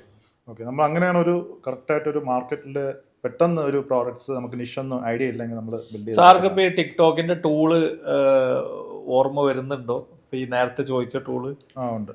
എന്താണ് അതിൻ്റെ പേര്? കലോ ഡാറ്റ എന്നൊരു ടൂളുണ്ട്. ശരി, അത് ഇപ്പം റീസെൻ്റ് ആയിട്ട് ഇറങ്ങിയ ടൂളാണ്. ഭയങ്കര ലെവലിൽ ചെയ്യുന്ന. അത് പെയ്ഡ് ടൂളാണോ? ഫ്രീ ടൂളാണ്. നല്ല paid tool. Almost $60-70 per month cost. അത്ര കോസ്റ്റ് ഉള്ളൂ? അത്ര കോസ്റ്റ്. അതെ, മീൻസ് നമ്മൾ യൂഷ്വലി നമ്മൾ $30 യൂസ് ചെയ്യുന്ന ടൂളാണ് ഈ പ്രോഡക്റ്റ് റിസർച്ചിനൊക്കെ യൂസ് ചെയ്യുന്നത്. ബട്ട് അതിൻ്റെ ഇരട്ടിയാണ് ഈ ടൂൾ. പക്ഷേ അത് ഭയങ്കര യൂസ്ഫുൾ ആയിട്ട് തോന്നി എനിക്ക്. ഓക്കെ, അത് ഫുള്ളായിട്ട് സ്ക്രാപ്പ്. നമുക്ക് അങ്ങനെ ആമസോണിൽ ടൂൾസ് ഉണ്ടോ ട്രെൻഡ് കണ്ടെത്താൻ? AMG ട്രാക്കർ വഴി സാധിക്കും തോന്നണല്ലേ? ഓക്കെ, ആമസോൺ ഈ ഹീലിയം സ്കൗട്ട് അതൊക്കെയാണ്. അല്ലാതെ AMG ട്രാക്കർ വെച്ച് UAE ഓരോ യുഎസിലെ ഓരോ സ്റ്റേറ്റുകളിലെ ട്രെൻഡ് എന്താണെന്ന് കണ്ടെത്താൻ കഴിയുമെന്ന് എനിക്ക് എൻ്റെ അടുത്ത് ഒരാൾ പറഞ്ഞിട്ടുണ്ട്. ഞാൻ അത്ര ഡെപ്തിലേക്ക് ആമസോണിൽ ഇത് ഡെപ്ത് ആയിട്ട് ഇരുന്ന് ചെയ്യുന്നവരുണ്ട്. ഈ ആമസോൺ FBA ഒക്കെ ഈ പ്രോഡക്റ്റ് പോലും തൊടാതെ ഇങ്ങനെ ഒരു ഫുള്ളി ഓട്ടോമേഷൻ മോഡൽ ചെയ്യുന്നവരുണ്ട്. പക്ഷെ നമ്മളിത് ചെയ്യുന്നതിനേക്കാളും കുറച്ചുകൂടെ ഇത് ഇൻവെസ്റ്റ്മെന്റ് അതിൽ കൂടുതലാണ് FBAക്ക്. ഇതാകുമ്പോൾ നമുക്ക് ചെറിയ എടുത്തിട്ട് നമുക്ക് ആദ്യം ഈ പ്രോഡക്റ്റ് ആ മാർക്കറ്റിലുണ്ടെങ്കിൽ വേണമെങ്കിൽ പ്രോഡക്റ്റ് പോലും ബയ്യാതെ ജസ്റ്റ് ഒന്ന് ഡ്രോപ്പ് ഷിപ്പ് ഒക്കെ ചെയ്ത് നോക്കാം. അങ്ങനെയൊക്കെ ചെയ്തിട്ട് നമുക്ക് ടെസ്റ്റ് ഇപ്പോൾ 10 സെയിലൊക്കെ വരികയാണെങ്കിൽ ഈ ഡ്രോപ്പ് ഷിപ്പിങ്ങിനെ കുറിച്ച് നിങ്ങളുടെ അഭിപ്രായം ഇപ്പം എങ്ങനെ? അതൊരു ഇവോൾവിംഗ് മാർക്കറ്റ് ആണോ? ഓക്കെ, അത് നമ്മൾ കൂടുതൽ പറഞ്ഞിട്ടുണ്ട്. അത് സാർ ഇപ്പോൾ നമ്മളിപ്പോൾ ഡിസ്കസ് ചെയ്യില്ല, ജസ്റ്റ് പ്ലെയിൻ ആയിട്ട് പറയണ യെസ് ഓർ നോ? അല്ല, ഇവോൾവിംഗ് ആണെന്ന് വെച്ച് കഴിഞ്ഞാൽ നല്ലൊരു കോൺസെപ്റ്റ് ആണ്. പക്ഷെ അത് സ്കെയിൽ ചെയ്ത് കൊണ്ടുപോകാൻ പറ്റില്ല. അതെ, നമുക്ക് പഠിക്കാൻ യൂസ് ചെയ്യാം. സാർ ഇപ്പോൾ പറഞ്ഞില്ല, നമ്മളിപ്പോൾ ഒരു ഇ-കോമേഴ്സിനകത്ത് ഈ പെർഫോമൻസ് മാർക്കറ്റിങ്ങും കാര്യങ്ങളും ഷോപ്പിഫൈ ഡെവലപ്മെന്റ് ഇതെല്ലാം നമുക്കൊരു ഇൻവെന്ററി ഇൻവെസ്റ്റ്മെന്റ് ഇല്ലാതെ പഠിക്കാം. അത് മാത്രമേ അതിനുള്ളൂ. പിന്നെ അതിന്റെ ബാക്കിയുള്ളൊക്കെ ഹൈപ്പാണ് അതിന്റെ. ഓക്കെ, മതി, അത് കേട്ടാ മതി. അതെ, പക്ഷെ അതെന്താ ചെയ്യണ ആൾക്കാരെ കുറ്റം പറയാനില്ല, നമുക്ക് അങ്ങനത്തെ ഒരു ഉദ്ദേശവും ഇല്ല.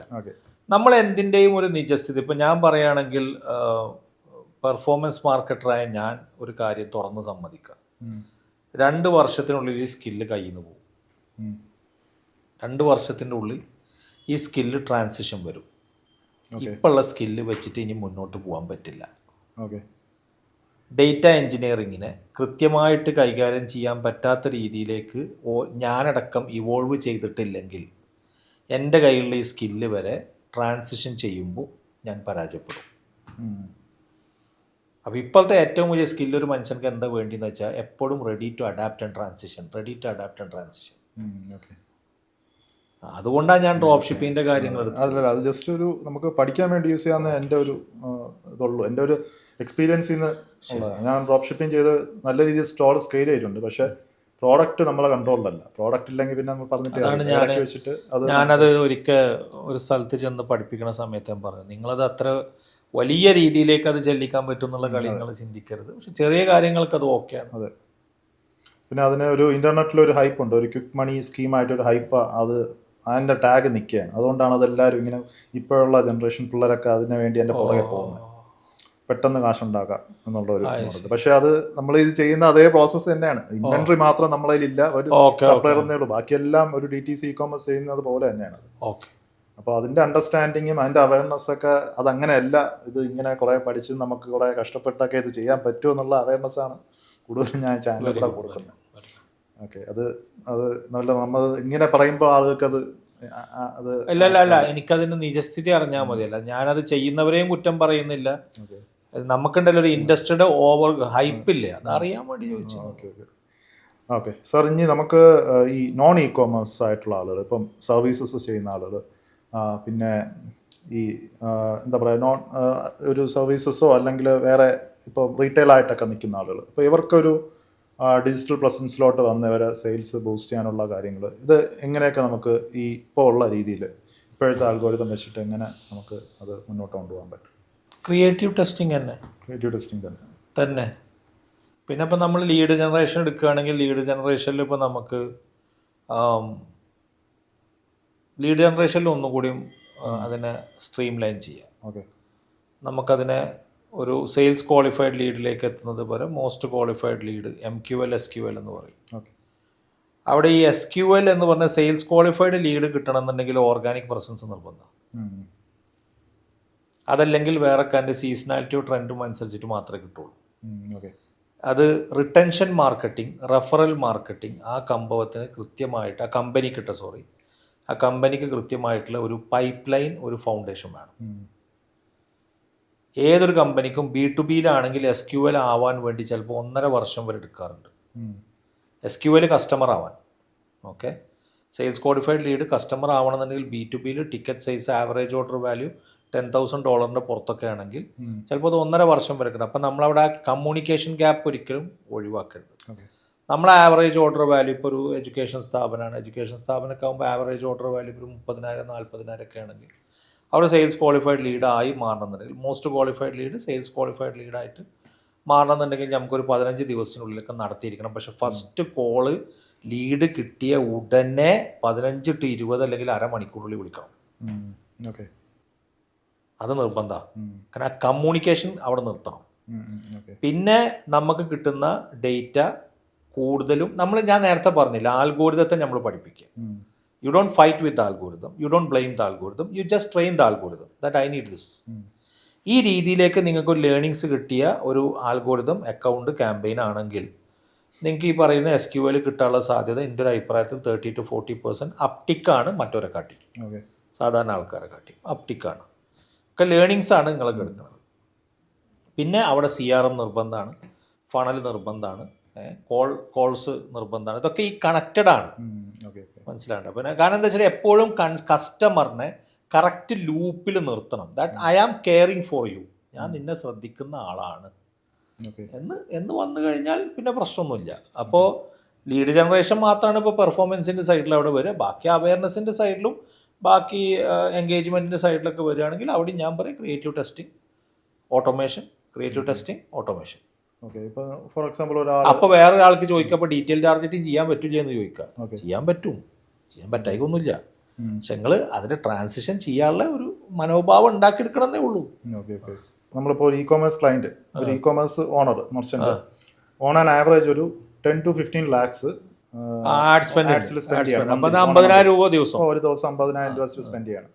ഇപ്പോൾ ആൾക്ക് ഇപ്പോൾ നമ്മളൊക്കെ നോക്കുന്ന സമയത്ത് ഒരു 10-40 ക്രിയേറ്റീവ്സ് വേണ്ടി വരും. ഇത്രയും ഒന്ന് സ്പെൻഡ് ചെയ്ത് മുന്നോട്ട് പോകാൻ വേണ്ടി, ഒന്ന് ടെസ്റ്റ് ചെയ്യാൻ വേണ്ടി. അഡ്വാൻറ്റേജ് ക്യാമ്പയിനിൽ 150 ക്രിയേറ്റീവ് വരെ ടെസ്റ്റ് ചെയ്യാനുള്ള കപ്പാസിറ്റി ഇപ്പം ഉണ്ട്. അതെ. അപ്പോൾ ഒരു സാധാരണ ഇപ്പം തുടങ്ങുന്ന ഒരാൾ, ഇപ്പോൾ ഈ പറഞ്ഞ ഇ-കോമേഴ്സ് ആയാലും നോൺ ഇ-കോമേഴ്സ് ആയിക്കോട്ടെ, അപ്പോൾ അവർ സ്പെൻഡ് ചെയ്യുന്ന ഒരു പ്രൊപ്പോർഷൻ വെച്ചിട്ട് എത്ര കൈൻഡ് ഓഫ് ഒരു ക്രിയേറ്റീവ്സ് അവർക്ക് വേണ്ടി വരും? അതിപ്പോൾ പറഞ്ഞാൽ ആൾക്കാർ സമ്മതിക്കുമെന്ന് ചോദിച്ചാൽ എനിക്ക് പേടിയാണ്. സമ്മതിക്കുമെന്ന് എനിക്ക് പ്രതീക്ഷ ഇല്ല. ഇ-കൊമേഴ്സ് ഒക്കെ ആണെങ്കിൽ ഞാൻ പറയാം ഡൈനാമിക് പ്രൊഡക്റ്റ് ആഡ്, സെയിൽസ് ആഡൊക്കെ റൺ ചെയ്യണമെന്നുണ്ടെങ്കിൽ എൻ്റെ അഭിപ്രായത്തിൽ ഒരു 15 to 30 ക്രിയേറ്റീവ് നിർബന്ധമാണ് മാസം.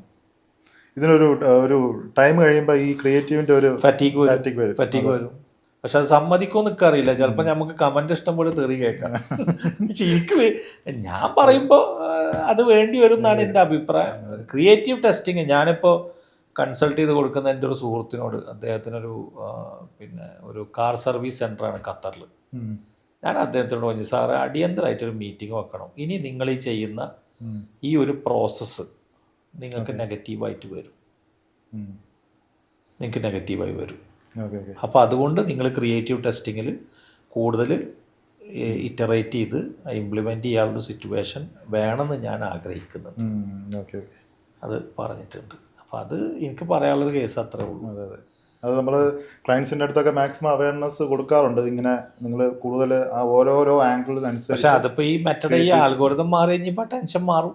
ഇപ്പം നമ്മൾ നേരത്തെ പറഞ്ഞില്ല തുടക്കത്തിൽ, ആൻഡ്രോമേഡിയം ലാമ മോഡലുകൾ അതിനാണ് പ്രിപ്പയർ ചെയ്തുകൊണ്ടിരിക്കുന്നത്. അങ്ങനെ വന്നാൽ പിന്നെ ഇപ്പോൾ ഈ പറയുന്ന ഒരു ആംഗിൾ ബേസ്ഡ് ആയിട്ട് അത് മാറ്റം വരും? ഇപ്പോൾ ഒരു എക്സാമ്പിൾ ആ പറയാം. വരും വരും വരും വരും വരും വരും.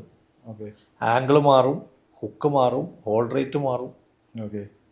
ഇപ്പോൾ വേറെ കാര്യം, നമുക്ക് ഈ മെറ്റ വഴി ഇപ്പോൾ ഞാൻ കണ്ടിട്ടുള്ളത് മാക്സിമം ഒരു, ഇപ്പോൾ ഇന്ത്യയിലൊക്കെ ആണെങ്കിൽ ഒരു 2000 രൂപയുടെ ഒക്കെ പ്രോഡക്റ്റ് ആണെങ്കിൽ നമുക്ക് ഡയറക്റ്റ് ആയിട്ട് ഒരു സെയിൽ ആഡ്സിലോട്ട് പോകാൻ പറ്റും. ഇപ്പം പുറത്തൊക്കെ ആണെങ്കിൽ സീസണാലിറ്റി വെച്ചിട്ട് നോക്കിയിട്ടാവും. ഒരു $50 ഒക്കെ മുകളിലൊക്കെ നമുക്ക് വിൽക്കാൻ ഇത്തിരി പാടാണ് മെറ്റ. അപ്പോൾ ഒരു ആവറേജ് നമുക്ക് എത്ര വരെ മാക്സിമം ഒരു മെറ്റ ആഡ്സ് വഴിയൊക്കെ സാൻഡ്രോയിഡ് എക്സ്പീരിയൻസ് നമുക്ക് വിൽക്കാനുള്ള പ്രോഡക്ട്സ് ഒരു ക്യാപ്പ് എത്രയായിരിക്കും? ഞാനിപ്പോൾ അത് ഉത്തരം പറയാന്ന് വെച്ചാൽ എൻ്റെ ഒരു അഭിപ്രായത്തിൽ ഐഡിയൽ റേറ്റ് ഞാൻ പറയുക എപ്പോഴും ഒരു 5000 രൂപക്ക് താഴെയാണ്. 5000 രൂപയൊക്കെ പ്രോഡക്ട്സ്, അത് EMI ഒന്നും ഇല്ലാതെ ഡയറക്റ്റ് സെയിൽ. യെസ് 5000 രൂപ ഞാൻ പറയാം. പക്ഷേ 1,00,000 രൂപയുടെ സാരിയും വിൽക്കാം. ഓക്കെ. വോളിയം കിട്ടില്ല. വോളിയം കിട്ടില്ല. Okay okay. വോളിയം കിട്ടണമെന്നുണ്ടെങ്കിൽ എപ്പോഴും ആവറേജ് ഓർഡർ വാല്യൂ ഒരു 2000, 1999 ഒക്കെയാണ് അഭികാമ്യം. ഇപ്പോൾ നമ്മളിപ്പോൾ ഈ ഫർണിച്ചർ ബ്രാൻഡ്സ് ഒക്കെ അല്ലേ, സ്ലീപ്പ് വെല്ല് പോലെ മാട്രസ്, അവിടെ എന്താ ചെയ്യേണ്ടത്? EMIs അവിടെ എന്താ ചെയ്യേണ്ടതെന്ന് അറിയോ? അവിടെ നിങ്ങൾ മൾട്ടി പ്ലാറ്റ്ഫോംസ് ഉപയോഗിക്കണം. Okay okay. നിങ്ങൾ ഗൂഗിളിൽ അവയർനെസ് ക്രിയേറ്റ് ചെയ്യുക, ഗൂഗിളിൽ നിങ്ങൾ സെയിൽസ് ക്യാമ്പയിൻ ചെയ്യുക, PMAX ക്യാമ്പയിൻ ചെയ്യുക, ഡിമാൻഡ് ജെൻ ചെയ്യുക, എന്നിട്ട് ഇതുവഴി നിങ്ങൾ ടച്ച് പോയിന്റ്സിനെ ആക്ടിവേറ്റ് ചെയ്യുക. Okay okay okay. മെറ്റയിൽ വന്നിട്ട് EMI പ്രൊവൈഡ് ചെയ്യുക. അങ്ങനെ ആ ഒരു സിസ്റ്റത്തിലേക്ക് അത് കൊണ്ടുപോകും. മെറ്റ റീടാർഗറ്റിംഗ് മാത്രമായിട്ട് അങ്ങനെയും ചെയ്യാം. Okay okay okay. അപ്പോൾ അവിടെ പൈസ ചോദിക്കുകയാണെങ്കിൽ ഇപ്പം ഇതൊക്കെ തന്നെ പറയാം. നമ്മൾ ഈ 4 കോടി റേഞ്ച് ഓവറിൻ്റെ ആഡ്സ് വരെ അതിനകത്ത് റൺ ചെയ്യുന്നു. അല്ല, അത് അവയർനെസ്സിനാണ്. അത് അവയർനെസ്സിനാണ്, അത് കൺവേർഷന് വേണ്ടിയിട്ടല്ല. അല്ല, ഞാൻ ഇപ്പോൾ അതിൻ്റെ ഞാൻ ചുമ്മാ ഒരു പ്രാവശ്യം അവരുടെ ആഡ് ക്ലിക്ക് ചെയ്തപ്പോൾ ഒരു ഫോം. പിന്നെ അവിടെ വേറൊരു കാര്യം കൂടി ഉണ്ട്. അവിടെ നിങ്ങളത് ചോദിച്ചത് അതൊരു പ്രോഗ്രമാറ്റിക് ഇൻവെൻട്രിയാണ്. അവിടെ ഇപ്പോൾ റേഞ്ച് റോവറും ബാക്കിയുള്ള കാര്യം എന്നൊക്കെ വെച്ച് കഴിഞ്ഞാൽ അതൊരു പ്രോഗ്രമാറ്റിക് ഇൻവെൻട്രിയാണ്. അവിടെ എന്താ സംഭവിച്ചാൽ we are aware about the cars. ആ ഇൻവെൻട്രി, ആ ഡേറ്റ ഇൻവെൻട്രിയിലുണ്ട്. We are aware about the cars and we are aware about the Range Rover. നിങ്ങൾ മേടിച്ചാലോ, സലീംകുമാർ പണ്ട് പറഞ്ഞ പോലെ ബിരിയാണി ഞാൻ അങ്ങനെ അവിടെ കൊടുത്താലോ, ആ ഓപ്ഷനാണ് അവിടെ ചിന്തിക്കുന്നത്. Because they have huge budget. They have huge budget to spend. So they are trying every possibility. It's like എന്താ പറഞ്ഞാൽ പെർമിറ്റേഷൻ ആൻഡ് കോമ്പിനേഷൻ. നമ്മൾ മാത്സിൽ പഠിച്ചിട്ടുണ്ടല്ലേ, പെർമിറ്റേഷൻ കോമ്പിനേഷൻ. അതാണ് അവിടെ ട്രൈ ചെയ്യുന്നത്. ഇറ്റ്സ് എ പ്രോഗ്രമാറ്റിക് ഇൻവെൻട്രിയാണ് സത്യത്തിൽ പറഞ്ഞത്. Because they show video or display അല്ലേ. പക്ഷേ they try because we are aware of the car market, we are aware of the Range Rover. അതാണ് അവർ നോക്കുന്നത്. So they are trying to active the people who may have the cash or the capacity for EMI to purchase that product. അല്ലെങ്കിൽ ഒരു ഫ്യൂച്ചറിൽ ആരെങ്കിലും നമുക്കൊരു ആഗ്രഹം ഉണ്ടാക്കി. യെസ്, അതന്നെ. ഓക്കെ സാർ, നമുക്ക് ഇനി ഒരു കാര്യം നമുക്ക് ഡിസ്കസ് ചെയ്യാനുള്ളത് ഈ ഫീൽഡിലോട്ട് വരാനുള്ള ആളുകളുടെ കാര്യങ്ങളാണ്. ഒരുപാട് ഡിജിറ്റൽ മാർക്കറ്റിംഗിൽ നിന്ന് ഒരുപാട് അവയർനെസ് ഇന്ന് ഉണ്ട്. ഞാനൊക്കെ ഇവിടെ തുടങ്ങിയ എൻ്റെ ഈ കരിയർ ഞാൻ തുടങ്ങിയ സമയത്തൊക്കെ ഡിജിറ്റൽ മാർക്കറ്റിംഗ് എന്ന് ഇപ്പോൾ ഇവിടുത്തെ ഒരു ബിസിനസ് ഓണേഴ്സ് പോലും കേട്ടിട്ടുമില്ല. അപ്പോൾ അവരുടെ അടുത്ത് ഈ കാര്യങ്ങളൊക്കെ പറയുമ്പോൾ തന്നെ അത് നമ്മൾക്ക് വിശ്വാസമില്ല എന്നുള്ള രീതിയിൽ അവരെ മറുപടി എനിക്ക് കിട്ടിയിട്ടുണ്ട്. അപ്പോൾ ഇന്നെന്ന് പറയുന്നത്, ഇപ്പോൾ ഒരു ഇ-കോമേഴ്സ് ആയാലും നോൺ ഇ-കോമേഴ്സ് ആയാലും ഇപ്പോൾ ഒരു സർവീസ് കൊടുക്കുന്ന ആളായാലും ഈവൻ ഏതൊരു കാര്യത്തിന് ഇന്ന് എല്ലാവരും ഡിജിറ്റലിലോട്ട് മൂവ് ചെയ്തൊക്കെയാണ്. അപ്പോൾ ഈ ഒരു കാര്യത്തിൽ ഈ ഒരു കരിയറിലോട്ടും ഒരുപാട് ആളുകൾ ഇന്ന് ഇറങ്ങുന്നുണ്ട്, ഒരുപാട് പിള്ളേർ ഇറങ്ങുന്നുണ്ട്. ഈവൻ വേറെ അവരുടെ മെയിൻ സ്ട്രീം ആയിട്ടുള്ള വേറെ കരിയർ പോലും മാറ്റിയിട്ട് ഇന്ന് ഡിജിറ്റൽ മാർക്കറ്റിങ്ങിലോട്ട് എല്ലാവരും ഇറങ്ങുന്നുണ്ട്. അപ്പോൾ ഇതിലോട്ട് വരുന്ന ആളുകൾ, കുട്ടികളുടെ അടുത്ത്, ഇനി പിള്ളേരുടെ അടുത്ത്, ഇപ്പോൾ അവർ ഏത് ഡിജിറ്റൽ മാർക്കറ്റിങ്ങിൻ്റെ ഏത് പാർട്ട് ചൂസ് ചെയ്യണം? അത് ഓരോരുത്തരുടെ താല്പര്യമാണ്. അത് ഏതായിരിക്കും അവർ ചൂസ് ചെയ്യാൻ ബെറ്റർ? മീൻസ് അവർക്ക് ഏറ്റവും കൂടുതൽ ഹൈലി പേയിങ് വിദ്യാർത്ഥികൾ ഈ ഫീൽഡിലേക്ക് വരുന്ന സമയത്ത് എനിക്ക് പറയാനുള്ള ഒരു വളരെ ബഹുമാനപൂർവ്വമുള്ളൊരു ഉപദേശം, നിങ്ങൾ കാശ് കണ്ടിട്ട് ഈ ഫീൽഡിലേക്ക് വരരുത്. നിങ്ങൾ തെറ്റിദ്ധരിപ്പിക്കാൻ ഒരുപാട് ആൾക്കാർ പുറത്തുണ്ട്. നിങ്ങൾക്ക് കോടീശ്വരനാവാം, ലക്ഷപ്രഭു ആവാം, നിങ്ങൾക്ക് ഫ്രീലാൻസ് വഴി ലക്ഷങ്ങൾ കൊയ്യാം. പ്രിയ കുട്ടികളെ നടക്കില്ല. കാരണം എന്താ വെച്ചാൽ ഈ ഇൻഡസ്ട്രിയുടെ ഒരു ഈ ഇൻഡസ്ട്രി ഭയങ്കര സ്പീഡിൽ ഇവോൾവ് ചെയ്യുന്നൊരു ഇൻഡസ്ട്രിയാണ്. ഫാസ്റ്റ് ഇവല്യൂഷനാണ്. ഫാസ്റ്റ് അഡാപ്റ്റേഷൻ ചെയ്യാനുള്ള കപ്പാസിറ്റി നമുക്ക് വേണം. ഓക്കെ, അതിൻ്റെ കൂടെ തന്നെ അതിൻ്റെ ഒരു പോസിറ്റീവ് സൈഡും പറയും. നമുക്ക് രണ്ടും പറയണമല്ലോ. ക്രിയേറ്റീവ് ഫ്ലെയർ ഉള്ള കുട്ടികൾ ഗോൾഡൻ ഓപ്പർച്യൂണിറ്റിയാണ് ഇവിടെ. ക്രിയേറ്റീവ് ഫ്ലെയറുള്ള കുട്ടികൾക്ക് ഗോൾഡൻ ഓപ്പർച്യൂണിറ്റിയാണ്. ബിസിനസ് അറിയുന്ന കുട്ടികൾക്ക് ഗോൾഡൻ ഓപ്പർച്യൂണിറ്റിയാണ്. കാരണം എന്താ വെച്ചാൽ ഓഡിയൻസിന് ചെറിയ പൈസ കൊണ്ട് നമുക്ക് അക്വയർ ചെയ്യാൻ പറ്റും. പിന്നെ ടെക്നിക്കൽ വശമുള്ള കുട്ടികളെ സംബന്ധിച്ചിടത്തോളം ഡേറ്റ പഠിക്കുന്നത് അഭികാമ്യമാണ്, ഉചിതമാണ്. ഓക്കെ. പിന്നെ നന്നായിട്ട് വാസന ഉള്ളത് നമ്മളുടെ ഒരു ചിന്തിക്കാനുള്ള, നമുക്കൊരു സ്വപ്നം കാണാനുള്ള വാസനയുള്ള ആൾക്കാരുണ്ട്. ദോസ് പീപ്പിൾ അവർക്ക് റൈറ്റിങ്ങിന് നല്ല സ്കെയിലുള്ള ഒരു ഫീൽഡാണ്. അല്ലാതെ നമുക്ക് ഇങ്ങനത്തെ ഒരു ഫ്ലെയറും ഇല്ലാത്തൊരു വിദ്യാർത്ഥി ഈ പാവങ്ങൾ വല്ലവൻ്റെ വാക്കും കേട്ടിട്ട് നിങ്ങൾക്ക് അതാവാം ഇതാവാം എന്ന് പറഞ്ഞാൽ എനിക്ക് വലിയ പ്രതീക്ഷയല്ല. ഓക്കെ. അത് പിന്നെ അതാവാൻ കഴിയില്ല. കാരണം ഇവിടെ artificial intelligence means nothing but it has the capacity to adapt very fast for routine task which is monotonous. Daily ചെയ്യുന്ന ടാസ്കുകളെ വളരെ ഫാസ്റ്റ് അഡാപ്റ്റ് ചെയ്ത് അത് മെഷീൻസ് തന്നെ ഏറ്റെടുക്കാനുള്ള കപ്പാസിറ്റി ഇപ്പോൾ ഉണ്ട്. ഓക്കെ. അപ്പോൾ എല്ലാവർക്കും ഇനി ഇവിടെ സ്കോപ്പ് ഉണ്ടെന്ന് ചോദിച്ചാൽ സ്കോപ്പില്ല. പക്ഷേ ഉള്ളവർക്ക് സ്കോപ്പ് ഉണ്ടെന്ന് ചോദിച്ചാൽ ബ്ലഡി സ്കോപ്പാണ്. നമ്മൾ അങ്ങനെ ചിന്തിച്ചാൽ മതി. ഓക്കെ. എല്ലാവർക്കും ഇനി ഇവിടെ വന്നിട്ട് ഇതിപ്പോൾ എന്താണ് കേരളത്തിൽ ഇത്രത്തോളം കുട്ടികൾക്ക് ഡിജിറ്റൽ മാർക്കറ്റിംഗ് പഠിക്കാനുള്ള ഇൻട്രസ്റ്റ് വന്നു വെച്ചാൽ സിമ്പിളായിട്ട് പറഞ്ഞാൽ കോവിഡാണ്. Thanks to Covid. കോവിഡ് വന്നതോടുകൂടി എല്ലാ SMBകളും എല്ലാ റീറ്റെയിൽ ഷോപ്പുകളും എല്ലാവരും ഇനി നമുക്ക് മാർക്കറ്റിങ്ങിന് വേറൊരു ഓപ്ഷൻ ഇല്ല. ഗതി കെട്ടിട്ട് അവർ ഇഷ്ടപ്പെട്ടിട്ടൊന്നല്ല കേട്ടോ, ഓരോ ഓൺട്രപ്രണറും ഇഷ്ടപ്പെട്ട് വന്നതല്ല, ഗതി കെട്ടിട്ട് ദേ ട്രാൻസിഷൻ ടു ഡിജിറ്റൽ. ഓക്കെ. അപ്പോൾ ഡിജിറ്റലിലേക്ക് വന്ന സമയത്ത് അവരെ സംബന്ധിച്ചിടത്തോളം അപ്പോൾ കുറേ കുട്ടികൾക്ക് ജോലിയായി. അപ്പോൾ ഈ പാവങ്ങൾക്ക് ജോലി കിട്ടണം, അതൊക്കത്തിന് മാക്സിമം കിട്ടുക 12,000, 15,000, 8,000, 10,000 ശമ്പളം. പക്ഷെ ഇവർക്ക് പാവങ്ങൾക്ക് ട്രാൻസിഷൻ കിട്ടണില്ല, നെക്സ്റ്റ് ഫേസിലേക്ക് കിട്ടുന്നില്ല. കാരണം മുതലാളിക്കും ഇതെന്താണെന്ന് അറിയില്ല. ഈ പാവപ്പെട്ട കുട്ടികൾ പറഞ്ഞു കൊടുക്കുന്ന മുതലാളിക്ക് മനസ്സിലാക്കാനുള്ള നേരമില്ല, താല്പര്യമില്ല. ഓക്കെ. അങ്ങനത്തോടത്ത് ഇതിൻ്റെ കരിയർ എൻഹാൻസ്മെൻറ്റ് നടക്കില്ല. അപ്പോൾ ഞാൻ പറഞ്ഞത് എന്താ വെച്ചാൽ ഇതൊക്കെ ഒന്ന് കണ്ടിട്ട് കാര്യങ്ങളൊക്കെ ഒന്ന് മനസ്സിലാക്കി വന്നോട്ടെ, കുഴപ്പമൊന്നുമില്ല. പക്ഷെ വരാത്ത പാവങ്ങൾ കൊടുക്കും, നമ്മളതിൽ നിൽക്കണ്ട. അപ്പം ഇന്നെ കുറേ ആൾക്കാർ വിളിക്കാറ്. ഇപ്പം ഇന്നലെ ഒരു ലേഡി വിളിച്ചിട്ട് എന്നോട് പറഞ്ഞു, കോഴിക്കോടത്തൊരു പ്രമുഖ സ്ഥാപനത്തിൽ വിദ്യാഭ്യാസ സ്ഥാപനത്തിൽ പഠിക്കുന്ന ലേഡിയാണ് കേട്ടോ. അവരെന്നോട് പറഞ്ഞു എനിക്കൊരു പെർഫോമൻസ് മാർക്കറ്റർ ആവണമെന്ന്. ഞാൻ അടുത്തേക്ക് വെച്ചു, നിങ്ങൾക്ക് എത്ര വയസ്സുണ്ട് ചോദിച്ചു. 35 അങ്ങനെ. നിങ്ങൾ ഡിജിറ്റൽ മാർക്കറ്റ് ഒന്നും അറിയില്ല, നിങ്ങൾ ചെയ്യല്ലേ, നിങ്ങൾ ആ പണിക്ക് നിൽക്കണ്ട. നിങ്ങൾ എന്താണോ പഠിക്കുന്നത് നിങ്ങൾ പഠിക്കുക, നിങ്ങൾക്ക് ഇൻസ്റ്റാഗ്രാം പേജ് ഉണ്ട് അത് നന്നാക്കുക. ഓക്കെ. അത് നിങ്ങളൊരു ഓർഗാനിക്കൊക്കെ ട്രാഫിക്കൊക്കെ വരുത്തി എന്നിട്ട് അതിനുള്ള ടെക്നിക്കൊക്കെ പഠിക്കും. വല്ലവർക്കും ഇൻറ്റേൺഷിപ്പിന് കാശ് കൊടുത്തിട്ട് നല്ലപോലെ പഠിച്ചോളി, എന്നിട്ട് അവിടെ നിൽക്കി. എന്നിട്ട് കുറച്ച് കാലമൊക്കെ കഴിഞ്ഞ് ഇതൊക്കെ ഒന്ന് ലെവലായി നിങ്ങൾക്കൊരു കോൺഫിഡൻസ് കിട്ടി, ഒരു ട്രാക്ഷൻ കിട്ടിയാൽ നിങ്ങൾ ഇതിലേക്കൊക്കെ ഇറങ്ങാം. വെൽക്കം, മോസ്റ്റ് വെൽക്കം, നിങ്ങൾ വന്നോളി. പക്ഷേ ഇപ്പം നിങ്ങളെല്ലാതും കൂടെ എടുത്തിട്ട് ഡൈജസ്റ്റ് ചെയ്യാൻ നിൽക്കുന്നത്. അപ്പോൾ ആ ലേഡി പറഞ്ഞു അതൊരു നല്ല ഡിസിഷനാണ് നിങ്ങൾ പറഞ്ഞു. അതെന്നൊക്കെ കുട്ടികളോടും പറയുള്ളൂ. അത് തന്നെ ആയിരിക്കുമല്ലോ ഒരു പെർഫോമൻസ് മാർക്കറ്റിങ്ങിലോട്ട് കയറാനുള്ള എലിജിബിലിറ്റി എൻ്റെ അഭിപ്രായത്തിൽ ഞാൻ പറയുകയാണെങ്കിൽ ഒരു 3 വർഷമായിട്ട് അദ്ദേഹം 3 വർഷം അല്ലെങ്കിൽ 2 വർഷം ആ കുട്ടികൾ ഡേറ്റ ശരിക്കും മനസ്സിലാക്കി, ആട്രിബ്യൂഷൻസ് മനസ്സിലാക്കി, മിക്സിംഗ് മോഡൽ മനസ്സിലാക്കി, ക്രിയേറ്റീവ് ടെസ്റ്റിംഗ് മനസ്സിലാക്കി, ഓഡിയൻസിനെ മനസ്സിലാക്കി, ICPകൾ ഡിഫൈൻ ചെയ്യണം മനസ്സിലാക്കി, അങ്ങനത്തെ ഒരു ചെറിയ സ്കെയിലിംഗ് സിസ്റ്റം കേട്ടോ. വലിയ സ്കെയിലിംഗ് ഒന്നും ചെയ്യണ്ട, ചെറിയ സ്കെയിലിംഗ് സിസ്റ്റത്തിലൊക്കെ കുട്ടികൾ കളിച്ചിറങ്ങിയ വെൽക്കം. ഓക്കെ. പക്ഷെ അത് അറിയാത്തവനോട് കയറിയിട്ട് നിനക്ക് മെറ്റാ ആഡ്സ് അറിയാം, നിനക്ക് ഗൂഗിൾ ആഡ്സും മെറ്റാ ആഡ്സും പഠിച്ചാൽ എല്ലതും ആയി തന്നെ സുഹൃത്തെ ഞാൻ സമ്മതിക്കില്ല. ഇനി തെറി പറഞ്ഞാലൊരു കുഴപ്പമില്ല. സമ്മതിക്കാത്തതിൻ്റെ റീസൺ എന്താ വെച്ചാൽ കുട്ടികൾ പാടുപെടും. അത് ആ പഠിപ്പിക്കണ എന്താ പറഞ്ഞാൽ കൊളീഗ്സ് എൻ്റെ ഫ്രണ്ട്സാണ്. പഠിപ്പിക്കണ കൊളീഗ്സ് നമ്മുടെ ഫ്രണ്ട്സ് എന്നോട് പറയും, സാറേ നിങ്ങൾ ഉദ്ദേശിക്കുന്ന പെർഫോമൻസ് അല്ലത്, ഇത് സത്യത്തിൽ ഞങ്ങൾ പ്ലാറ്റ്ഫോമാണ് എന്ന് പറയാറുണ്ട്. അതിൻ്റെ റീസൺ അത്രേ ഉള്ളൂ. അപ്പോൾ അതുകൊണ്ട് ഇതൊക്കെ മനസ്സിലാക്കാം. പക്ഷേ ഞാൻ ഒരു പോസിറ്റീവായിട്ടൊരു കാര്യങ്ങളോട് പറയാം, കുട്ടികളിപ്പോൾ നല്ല എഡ്യൂക്കേറ്റഡുമാണ്, ഇൻസൈറ്റ്ഫുള്ളാണ്. കുട്ടികൾക്ക് കാര്യം മനസ്സിലാക്കണം. ഇതിങ്ങനെ പോയാൽ ശരിയാവില്ല എന്നുള്ളത് മനസ്സിലായിട്ടുണ്ട്. അതൊരു പോസിറ്റീവ് സൈനാണ്.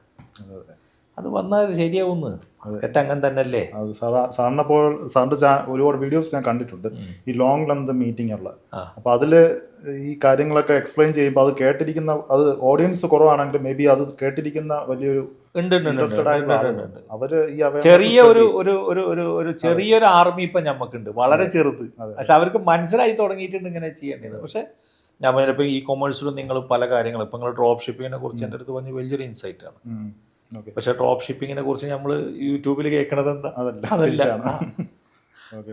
അതിൻ്റെ അപ്പോൾ അത് നമുക്ക് മാക്സിമം ആ ഒരു പക്ഷെ അവിടെയും പോസിറ്റീവ് സൈഡ് ഉണ്ട്. അതെ സാർ, നമുക്ക് മാക്സിമം അതിന്റെ അവയർനെസ് നമുക്ക് ക്രിയേറ്റ് ചെയ്യാം. തീർച്ചയായിട്ടും സിസ്റ്റം നമുക്ക് ആണാണ് തീർച്ചയായിട്ടും അങ്ങനെ തന്നെ. നമ്മളിപ്പോൾ ഒരുപാട് സമയമായി. അപ്പോൾ സാറ്, ഞാൻ വളരെ ഗ്രേറ്റ്ഫുള്ളാണ് സാറ് എൻ്റെ ചാനൽ വന്നിട്ട് സാറിൻ്റെ ഒരുപാട് ഇൻസൈറ്റ് ഇതിനകത്ത് കൊണ്ടുവന്നിട്ടുണ്ട്. അപ്പോൾ നമുക്ക് ഇനിയും തീർച്ചയായിട്ടും വളരെ നന്ദി. ആദ്യം പറയേണ്ടത് എന്താ വെച്ചാൽ നിങ്ങളെപ്പോലൊരു വ്യക്തി എൻ്റെ ജീവിതത്തിൽ കണ്ടിട്ടില്ല. നമ്മൾ കമ്മ്യൂണിറ്റി മെമ്പർ ആണോന്ന് ചോദിച്ചാൽ അതും എനിക്കറിയില്ല. അങ്ങനത്തെ ഒരു വ്യക്തി നമ്മുടെ കോമൺ ഫ്രണ്ടായ ഹസൻ്റെ സ്ഥലത്ത് വന്നിരുന്നിട്ടാണ് ഇപ്പം നമ്മൾ ഷൂട്ട് ചെയ്യണത് ആഡ്സോംനിയയിൽ വെച്ച്. അപ്പോൾ നമ്മളെന്താ വെച്ചാൽ ഇങ്ങനെ ഒരു സിനർജിസ്റ്റിക് കൊലാബറേഷൻ എല്ലാ കാലഘട്ടത്തും നിർബന്ധമാണ്. ഇനിയും ഇത് മുന്നോട്ട് നീങ്ങട്ടെ. ജനങ്ങൾക്കൊരു 10 ആൾ നമ്മളെക്കുറിച്ച് നല്ലത് ചിന്തിക്കുകയും 10 ആൾക്ക് അതുകൊണ്ട് ഗുണം കിട്ടുകയും ചെയ്താൽ തന്നെ നമ്മളെടുത്ത ഈ എഫേർട്ട് പോസിറ്റീവായി. ഞാൻ അത്രേ കാണുള്ളൂ. Thank you very much. Thank you.